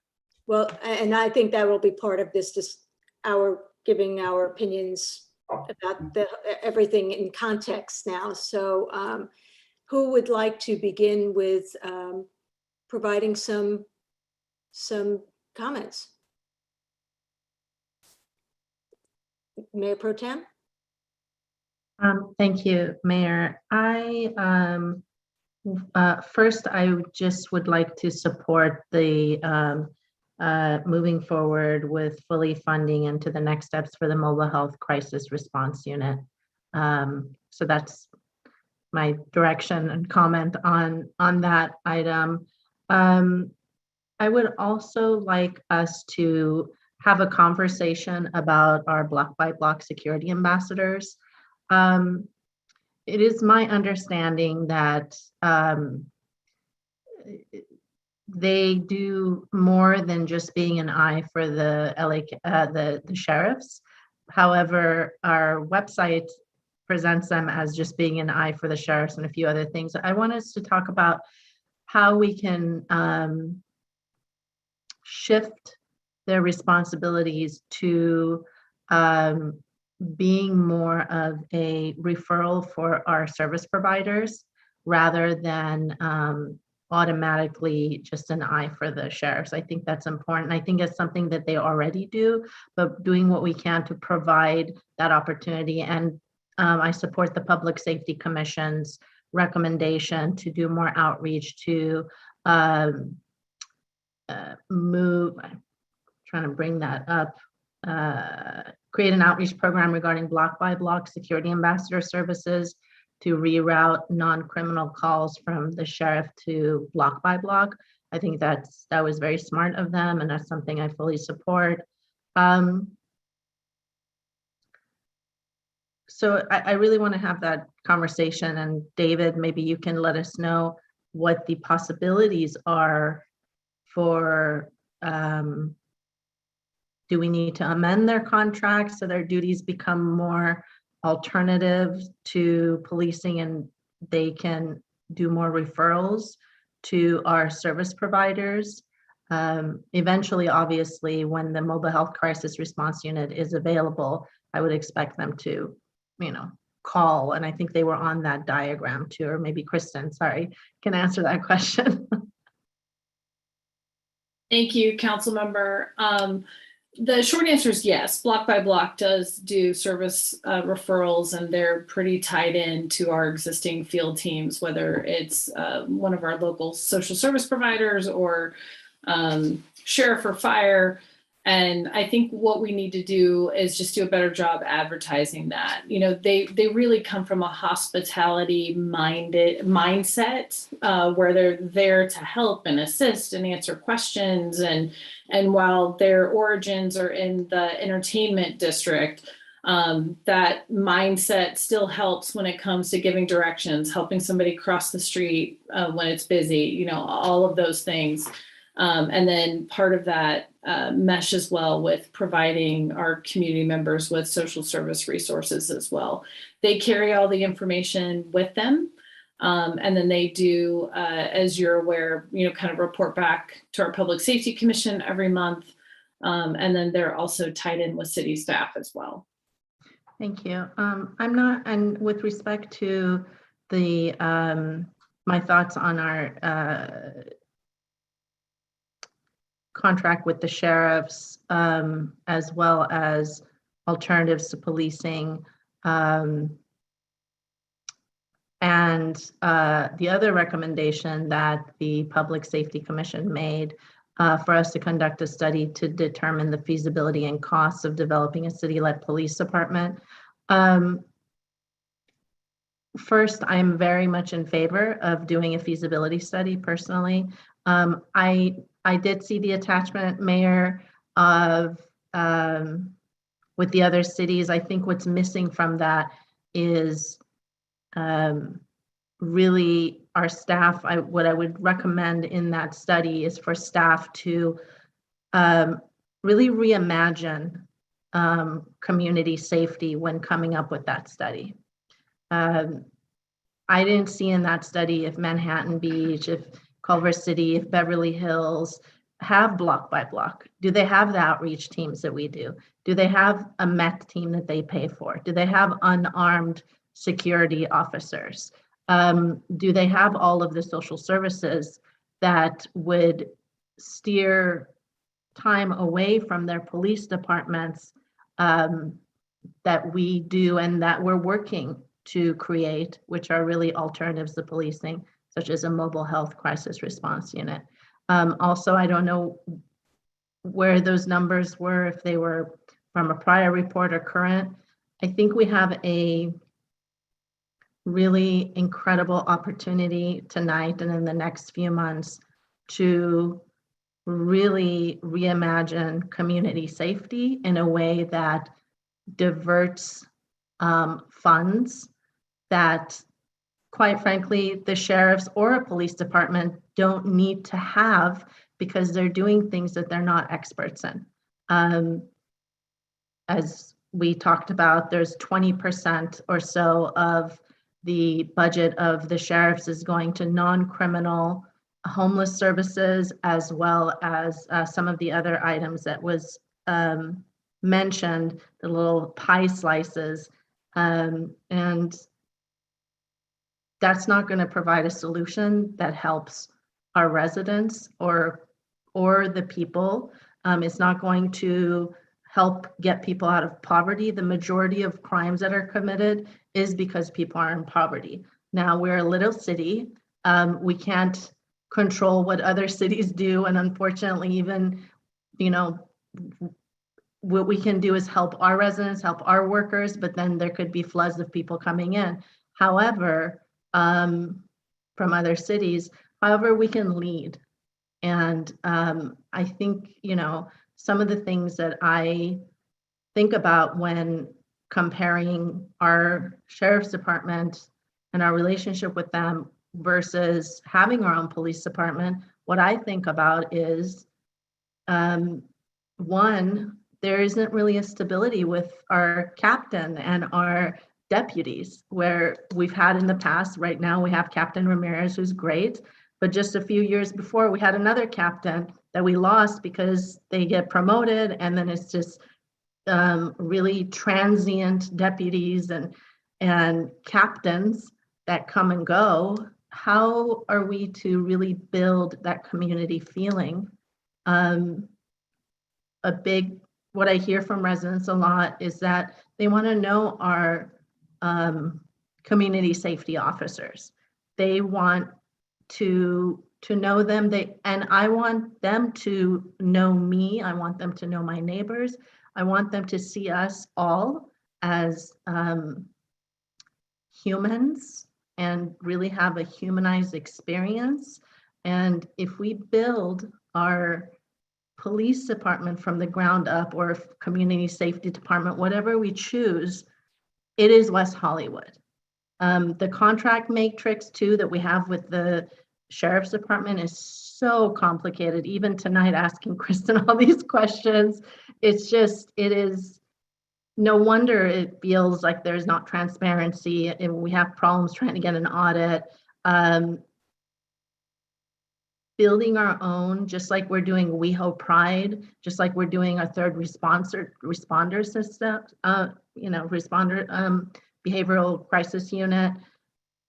We can also create our own. We don't need to just look and see, okay, these are the other cities, this is what they're spending. We may not need that level. If we actually have officers who we trust, and they know us and we know them, and we put, systems in place, anti-systemic racism, making sure that they know our community and know what we're about. We have a lot more control over things. And right now there's just too much of a separation. One of the things that the Public Safety Commission talked about is wanting more transparency, wanting accountability. And, it's very difficult to have that just because of the way the matrix is built, and also because of the current sheriff at the top, quite frankly. So when studying this, I want to not just study costs, but also all of the benefits that go with it, and how this WeHo Police Department can work efficiently with all of our programs. I definitely support continuing to explore alternative services to public safety to properly care for our residents, including social services and public health programs. I agree that we should wait to see what the numbers of MET are before making a decision, because the numbers that we were looking at aren't a full picture since the county was taken out. So seeing how our MET does is important, because that's a substantial price tag. I also, as far as the sheriffs, I really want to look at that 20% and where we can make those cuts. Maybe it is cutting 20% of the deputies. I don't want to mess up what the numbers are, half a deputy, a quarter of a deputy, whatever it ends up being. I want to make sure, I want to know if we can do that. And so what I would like a report back is really thoroughly showing what goes to places from the sheriff, what work they do that they don't need to be doing, and we can replace with other means. As far as a kiosk and block by block, I heard the public commenters, and I think working with developing a different framework for block by block will help to kind of shift that perception of block by block and help expand. What can we do to expand what their responsibilities perhaps can be? Because I'm actually interested in them walking our streets more in areas that they're needed, rather than a officer with a gun, quite frankly, at this point with regard to the sheriffs. I think it's different when we would have our own police department and we have all of the things and benefits that I was referring to. Also, I'm interested in finding out if we can have parking enforcement give citations that police officers or sheriff's officers would. I think we had Disabilities Advisory Board member Mikey Friedman sent a message about the scooters and whether parking enforcement can give citations. That's something I think we should look at. What can we give to them? What kind of citations and calls can be answered more by code enforcement rather than the sheriffs? I think that was what Councilmember D'Amico was kind of, when you asked earlier about what percentage is the sheriffs being involved with domestic violence or calls to homes. So I think we need more information, but those are all of the things that I have been thinking about with regard to community safety. Thank you, Mayor Pro Tem. Next. I'll go next. I don't have very many comments. I had spoken to David Wilson earlier today. And he mentioned in his, I think, like sentence 3 and 4 of his presentation, which is that, we need a plan that's put together. I think designing a public safety system at 11:15 at night by 4 individuals with 1 missing. I'll do it, but I think we need something written down that really has a budget. And Christine, I want to thank you for directing the staff portion of the presentation. It was super clear and direct. but as I mentioned, I would like to see budget items that are apples and apples across a category of lists. And while we were listening to these presentations, I happened to do some research into state and local expenditures per capita on public safety, and California seems to be right in the $527 per capita for police, and if you multiply that, that's from 2016 or 2019 rather, and if you give that a couple of years of inflation, you basically get to a sum that's about $22 million, which coincidentally is sort of right where we're trying to land in terms of our community safety. And so I don't know if we want to, what the right way to do it is, come up with a dollar amount and subtract until you get to zero, or come up with all the things we want and see what it adds up to. But I trust that David and Christine will figure out the finances of it. And I guess in terms of the public safety plan, I am very much in agreement that our LA County Sheriff's Department are tasked with tasks that they really have no business doing and probably never wanted to do. And, Mayor Pro Tem, I remember asking Captain Aloma, excuse me, I don't remember his last name suddenly. Did the sheriff's department have to stop people and give them tickets? Can't somebody else do that? Isn't there some way for us to sort of shed some of these things so you can do the thing you, and I think we need more information about all of that. But I guess my biggest kind of concern is that, and Kristen works very hard and she's super focused on managing the contracts for the sheriff's department, but I don't really feel like we have a public safety department. I feel like we have one person who's tasked with this, frankly, incomprehensibly large amount of thinking about what public safety is in our city. And, we, every 6 months, we all sort of say a few things, and then the report shifts slightly and it comes back to us. We say a few more things. But I guess as we approved last time, a shift in our org chart around public safety, that I hope what comes with this, what seems like a sea change in the delivery of public safety services, also comes with a sea change in the Department of Public Safety in our city. That I think we can't leave it up to one person to do it, because number one, it's not doable, and number two, I think we end up sometimes with situations in which,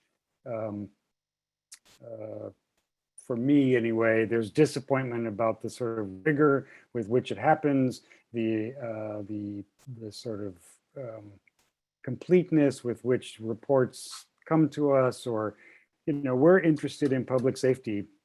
Data is an important part of it, but really, I also want someone to say, if we keep doing this the way we're doing it, these things are not going to get done, and that is a community concern. And, council, we need to do some other things. So I know if we look at our website, our public safety, the things on our website, they're mostly backwards looking. There's not really a public safety plan strategy that, says, here's the strategy for picking up things. And that, I think, comes with more of a public safety department. And again, I'm not a public safety expert, but if we look at our social services department, there's a strategy for picking up people who are not in the system over the coming 5 years. If you look at our community development department, there's future planning, there's current planning, there's historic planning. I mean, there's looking back and looking forward and figuring out how the city needs to respond. So I would just say that with this report that comes back to us regarding what choices we might make in our next budget, I want to make sure one of those choices is to have a robust public safety department that is tasked not just with managing contracts, but with looking forward and developing strategies for public safety that are fully encompassing all of our public safety options, including, we've had conversations about why our people who drive around giving parking tickets aren't marking the sofas and trash left in the street for Athens to pick up, and why they're not calling Corey and saying, there's a homeless person here, they look like they're really in some kind of a crisis, because they're driving around our streets all day long looking for license plates to give people tickets, but they could be doing that. So I think that's the kind of integration of public safety I'd like to see in our city and reflected in a public safety department and a public safety plan. And as David said, a plan and the cost of implementing that.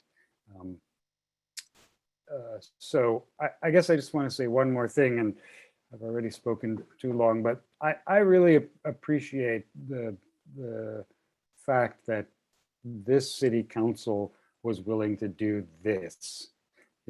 For 10 years, I sat on another city council, and anytime we got to a moment where we wanted to have sort of a really in-depth set of conversations about something, the most anyone would ever agree to was 1 hour of a meeting. And I would imagine all of us learned quite a bit, and all of us can use all of this information to make some good decisions in coming months. So thank you to David and all of your staff, to the Sheriff's Department and the Fire Department. I'm still trying to think of a question for the Fire Chief. I don't know, I don't have one, but I do know you're out there, and I do know it's happening. So thank you all. I'm going to jump in because I want to talk about the kiosk, and I want your feedback, Councilmember Erickson. So I'm going to say that having been a public safety commissioner for 4 years, starting in 2003, I actually have a different opinion of the community relationship with the sheriffs. I have seen our sheriff's deputies, especially the deputies who have gone to all of the different neighborhood watch groups.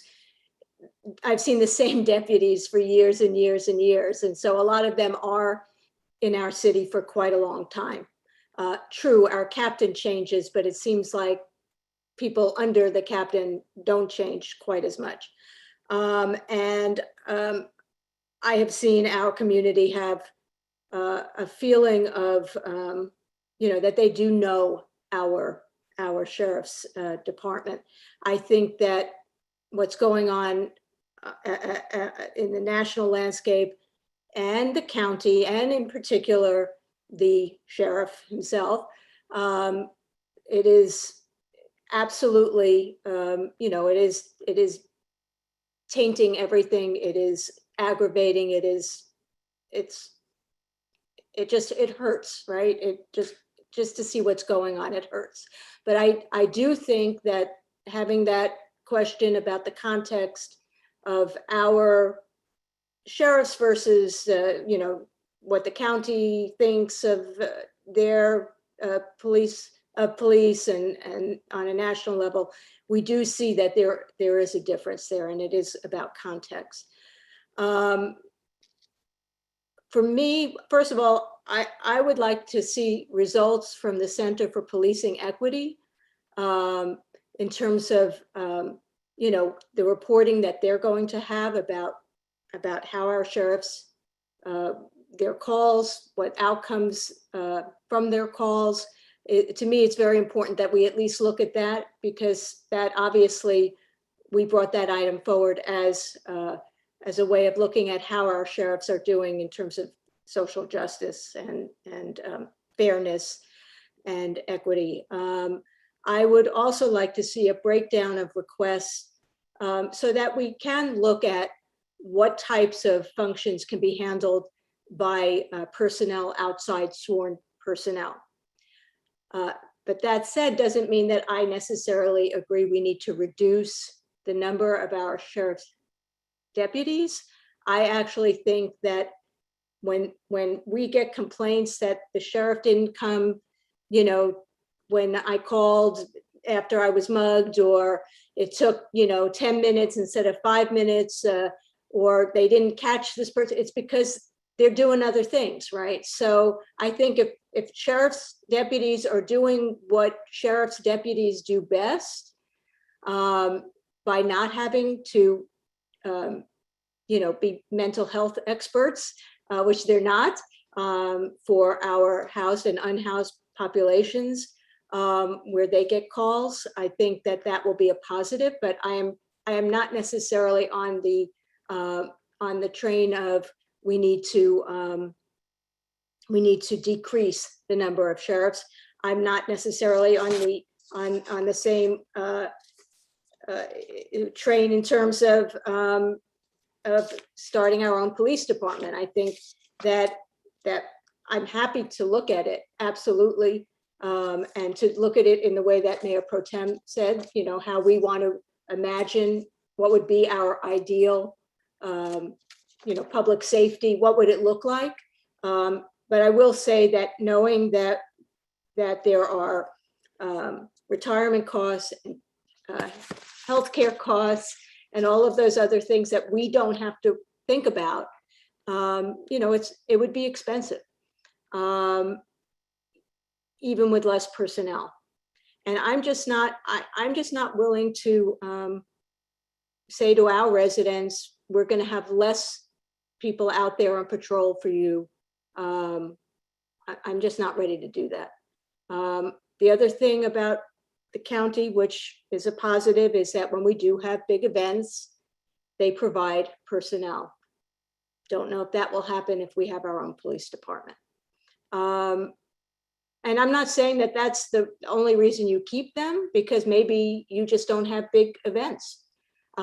Whatever we do, and obviously I'm very positive about the idea of a pilot with the with our not Met, but the other team, the behavioral health crisis response unit. It's expensive. It's could be $4 or $5 million, which our social services budget is $5 million now. Our whole budget is $5 million. So we do have to think about how are we going to pay for these things. And I don't necessarily think that it means we have to reduce sheriff's costs or policing costs. I won't say sheriff's, okay, policing costs. We may have to look at some other things like events and decide, and prioritize.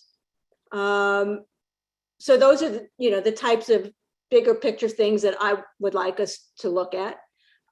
Regarding the kiosk, to be honest, I don't know how effective it will be. When I look at the gateway, for example, I see several security guards out at the gateway walking around. They're all over the place, but it doesn't help. It's really not helping that much. You're still seeing, whatever you're seeing on La Brea and Santa Monica, you're seeing at the gateway. So I would prefer for now, until we, eventually get to this bigger place, that maybe we have 1 or 2 additional block by block people who do the walk up and down, Santa Monica from La Brea to wherever.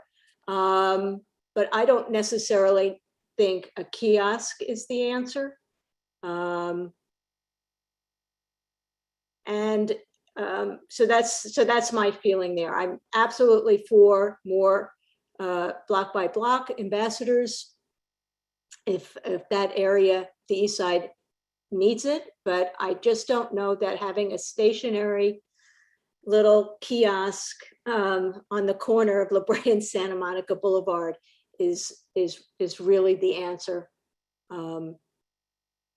for the problems that are happening there, because I don't see it being the answer for the security, with having the security guards right across the street.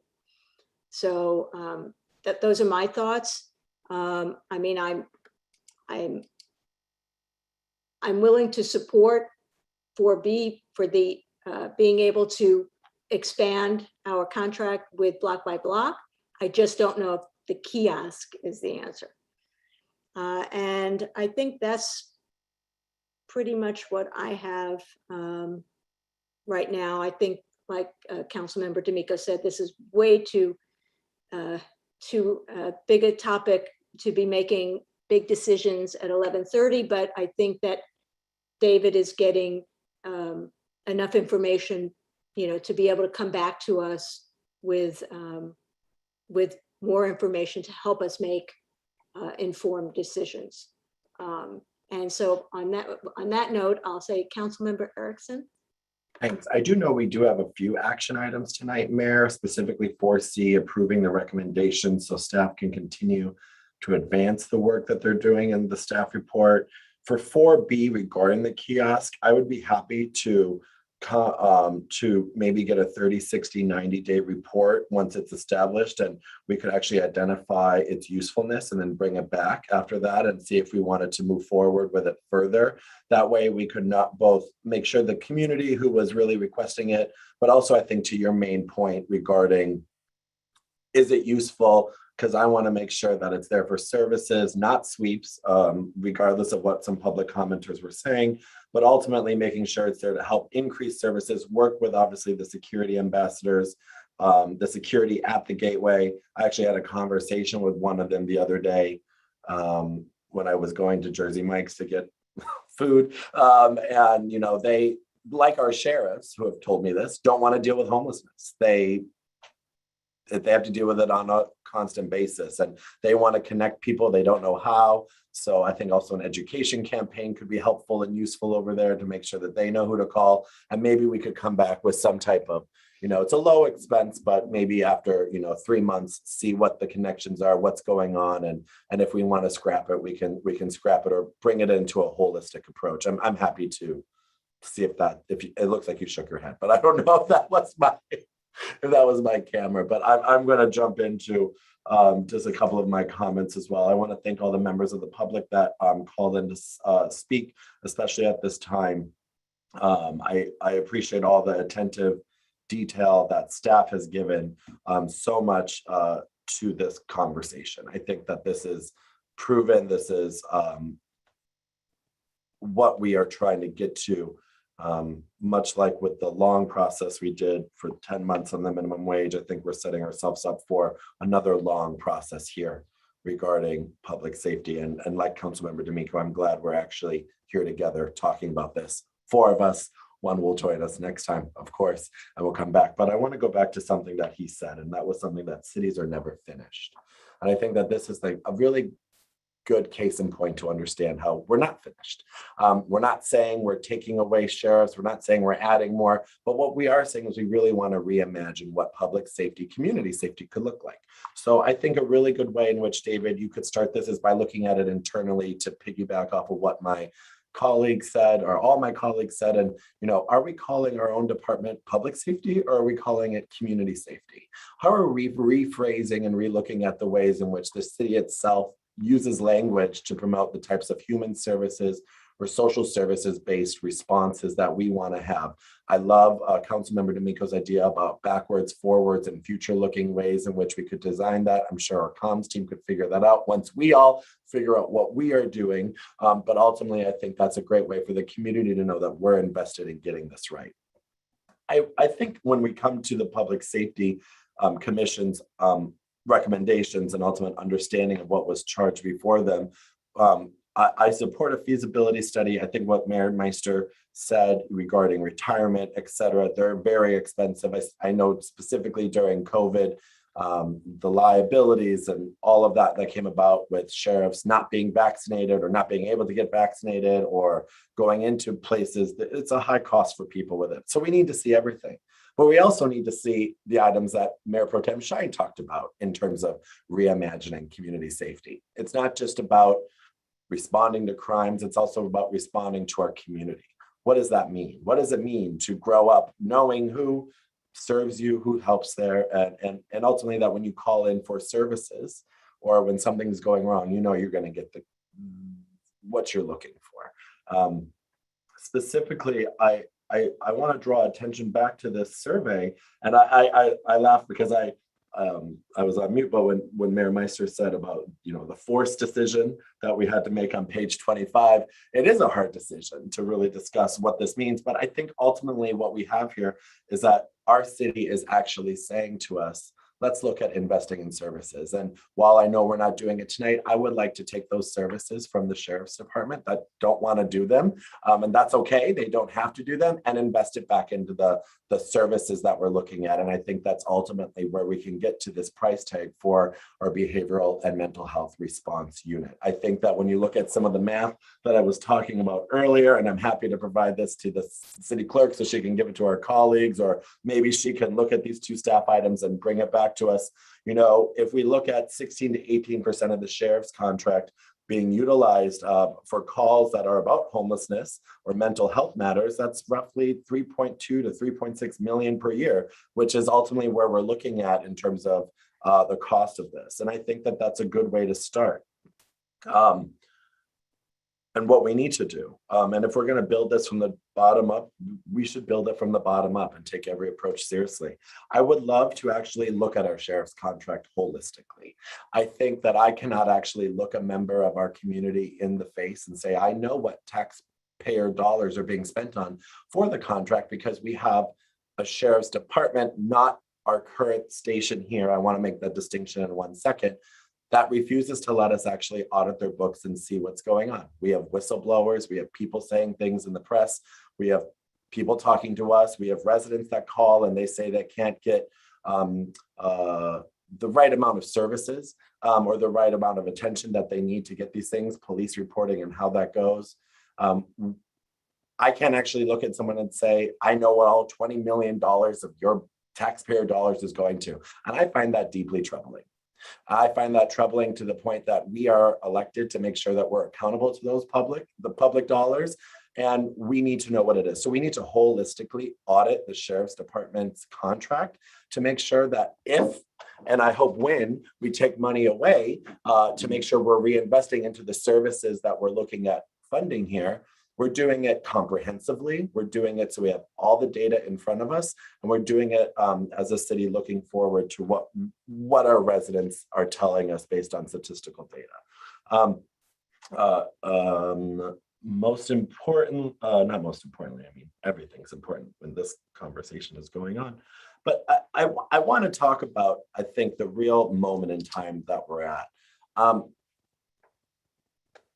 I think many of us from last year remember a lot of the scenes from June, and we'll probably never forget them. And saying that as a white privileged man, I speak from a very position that others can't speak from. And I think we all need to acknowledge that.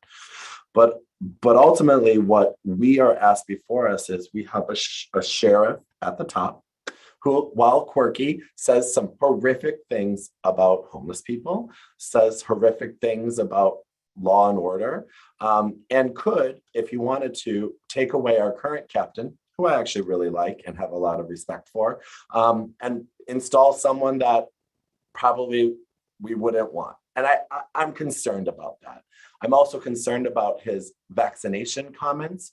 I don't know if the city attorney's on and could provide us an update or what we could or could not do regarding vaccination requirements for our sheriff's department.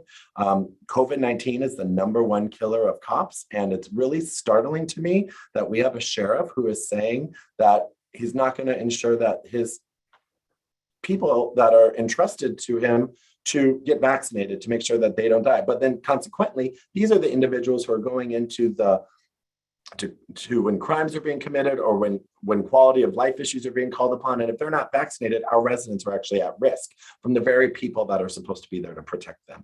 And we have taken this very seriously as a council to make sure that we're not only ensuring people get vaccinated.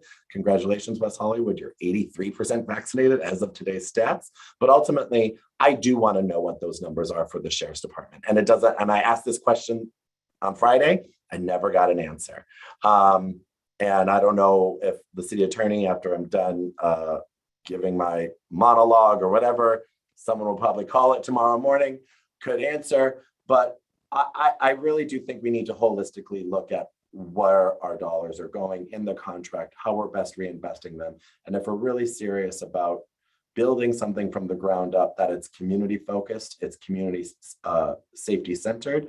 And at the end of the day, we are doing this with all the data that we need. And like, I'm really thankful to Mayor Meister for talking about the community for the CPE report, because I just never know when we're going to get that. And it would be great if David could provide an update on when that's going to come, because it would be wonderful to see if we could get this back and converse around mid-year again in terms of these dollar amounts that we're really talking about. I think that's it from all of the notes. I support what also Mayor Pro Tem Shine was saying.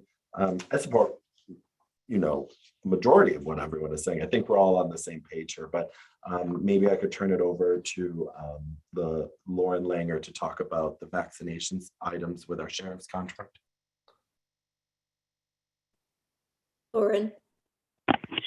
Sure, I'm happy to give you some information about what I know. As far as we know, the county does have a vaccination requirement for all of its employees. And while the sheriff may have made a public statement about what he will or will not enforce, it's our understanding that county HR is still applying the county vaccination requirement for all of its employees, and it's working its way through the process. So I don't know that we have exact data today on how many sheriffs are vaccinated, how many are not, but that the county HR department is still implementing the requirement that was put in place by the Board of Supervisors. Does Ed know how many members of the West Hollywood Sheriff Station are vaccinated? Captain Ramirez, I'm sorry.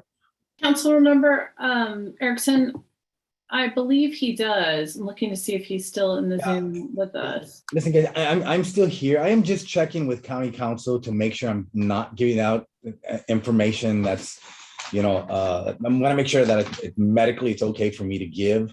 But what I can say is that the city of West Hollywood, based on the numbers that I know, are one of the highest ranking patrol stations as far as vaccinations go.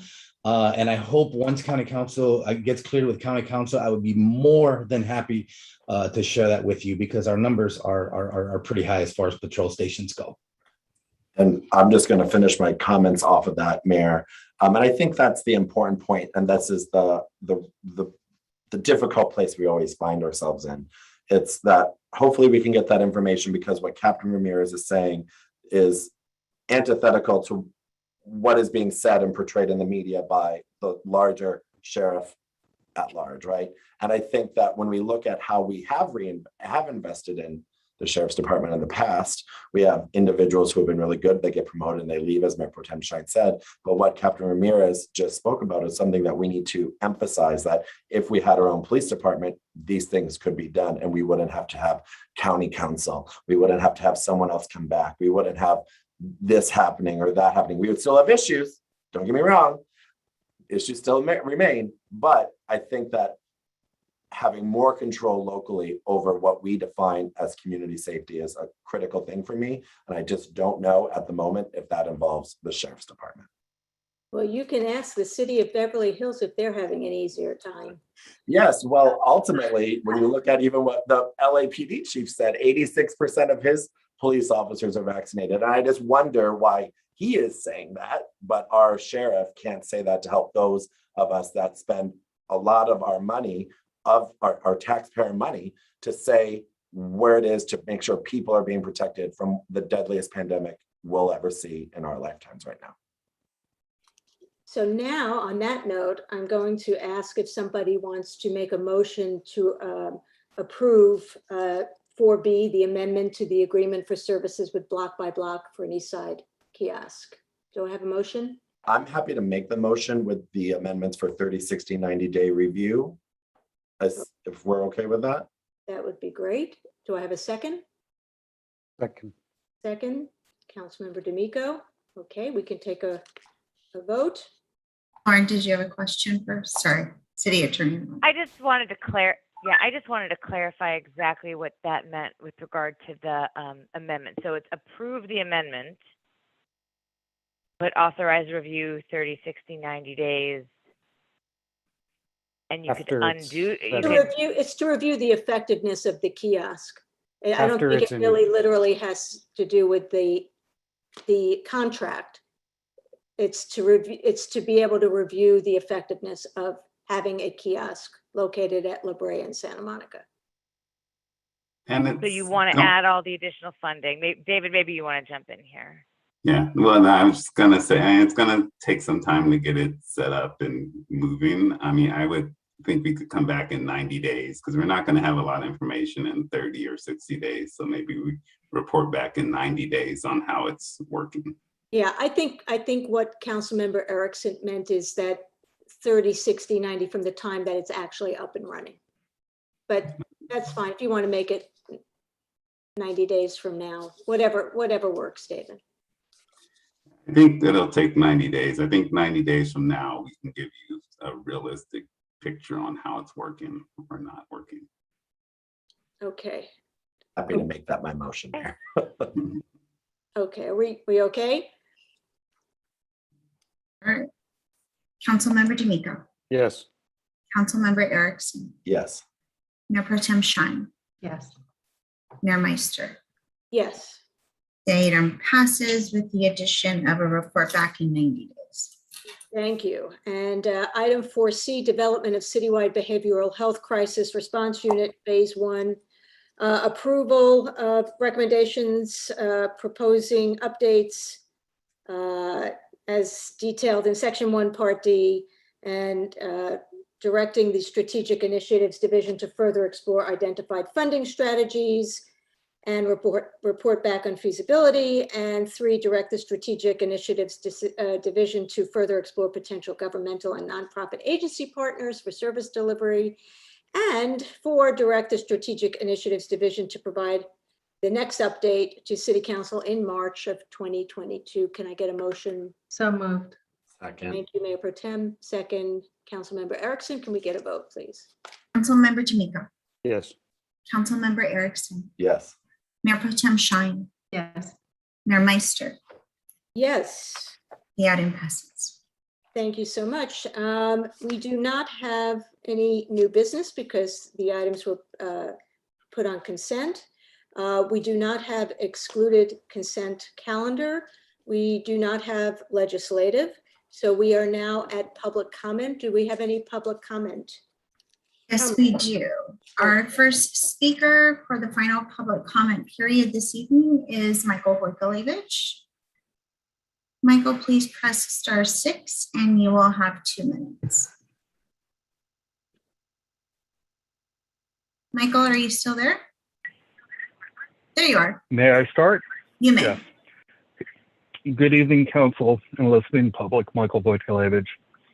So way early this morning, a blast from the past in the form of the city-sanctioned graphic commemorating the one-time only event of West Hollywood turning 25 was sent to all council members. Included across the rainbow-colored background are a series of lines which proclaimed in part, respect and support for people, responsiveness to the public, idealism, creativity, and innovation, quality of residential life. This, of course, followed a prior communication requesting assistance sent Friday morning, November 12th. Given the absence in help, direction, and even suggestion, hopefully there's acknowledgement for the crevasse between this city's printed promotions and actual reality. This includes willingness to fund new, potentially duplicative crisis response units versus assurance for certain resident service programs already funded, which should avail themselves so as to ward off potential crisis before they take root and escalate. With regards to today's earlier sent communication, there's importance to note that the service dog who died during the course of Friday, when a disabled person found themselves left on his own to find and secure safe and appropriate accommodation given the imminent undermining in the quality of life, that dog was not just an animal. P Squared was in fact a family member who came happenstance in the shape of a four-legged life form. And unlike those traditionally thought as family members who chose an array of violence, whether physical, mental, or sexual, threats both verbal and physical, intimidation, shaming, aggression, repression, suppression, ever-shifting moods, estrangement that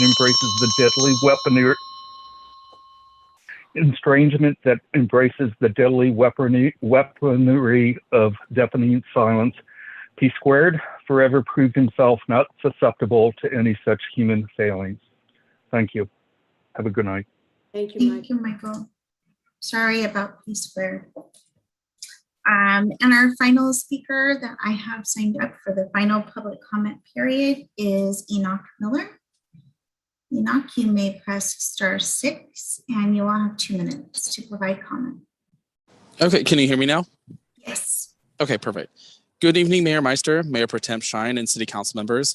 I wanted to say primarily that the beginning of this meeting for the new wage ordinance is not as fleshed out as we need it to be. Please provide new direction on wage ordinance to apply a living wage counter to West Hollywood instead of just the county of Los Angeles.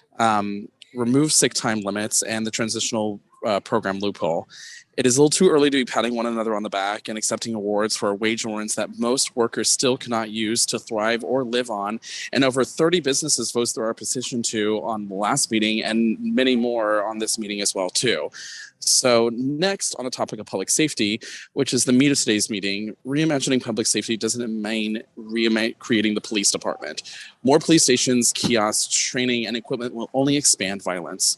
True public safety is only achieved through community care, viable services, and not police or prisons. The Behavioral Health Crisis Response Unit must be fully funded and prioritized. A peer support model should be accompanying this, along with a mass expansion of human services to enable a care-first approach. The sheriffs are not designed for public safety, and all efforts at reform, audits, or oversight have failed. Even our inspector general is having to take legal action at being denied access to conduct a police oversight inspection. If you want to be the first in the country at something with awards and pats in the back, please severely divest from the sheriff's contract and invest in proven public safety solutions. Thank you. Thank you, Enoch. And now we have council member comments. Does anyone have a council member comments? I'm just going to make one because I was just reminded of something I didn't say in my comments about public safety, and that is that I believe that one of the recommendations from the Public Safety Commission was also to investigate ways of improving our sheriff's department. Is that right? I believe so. Kristen, is that right? And so I just want to add that to the list of items that we look at as we, look at reimagining. Yes, that's correct, Mayor. Okay, so I just want to make sure that that's included as well.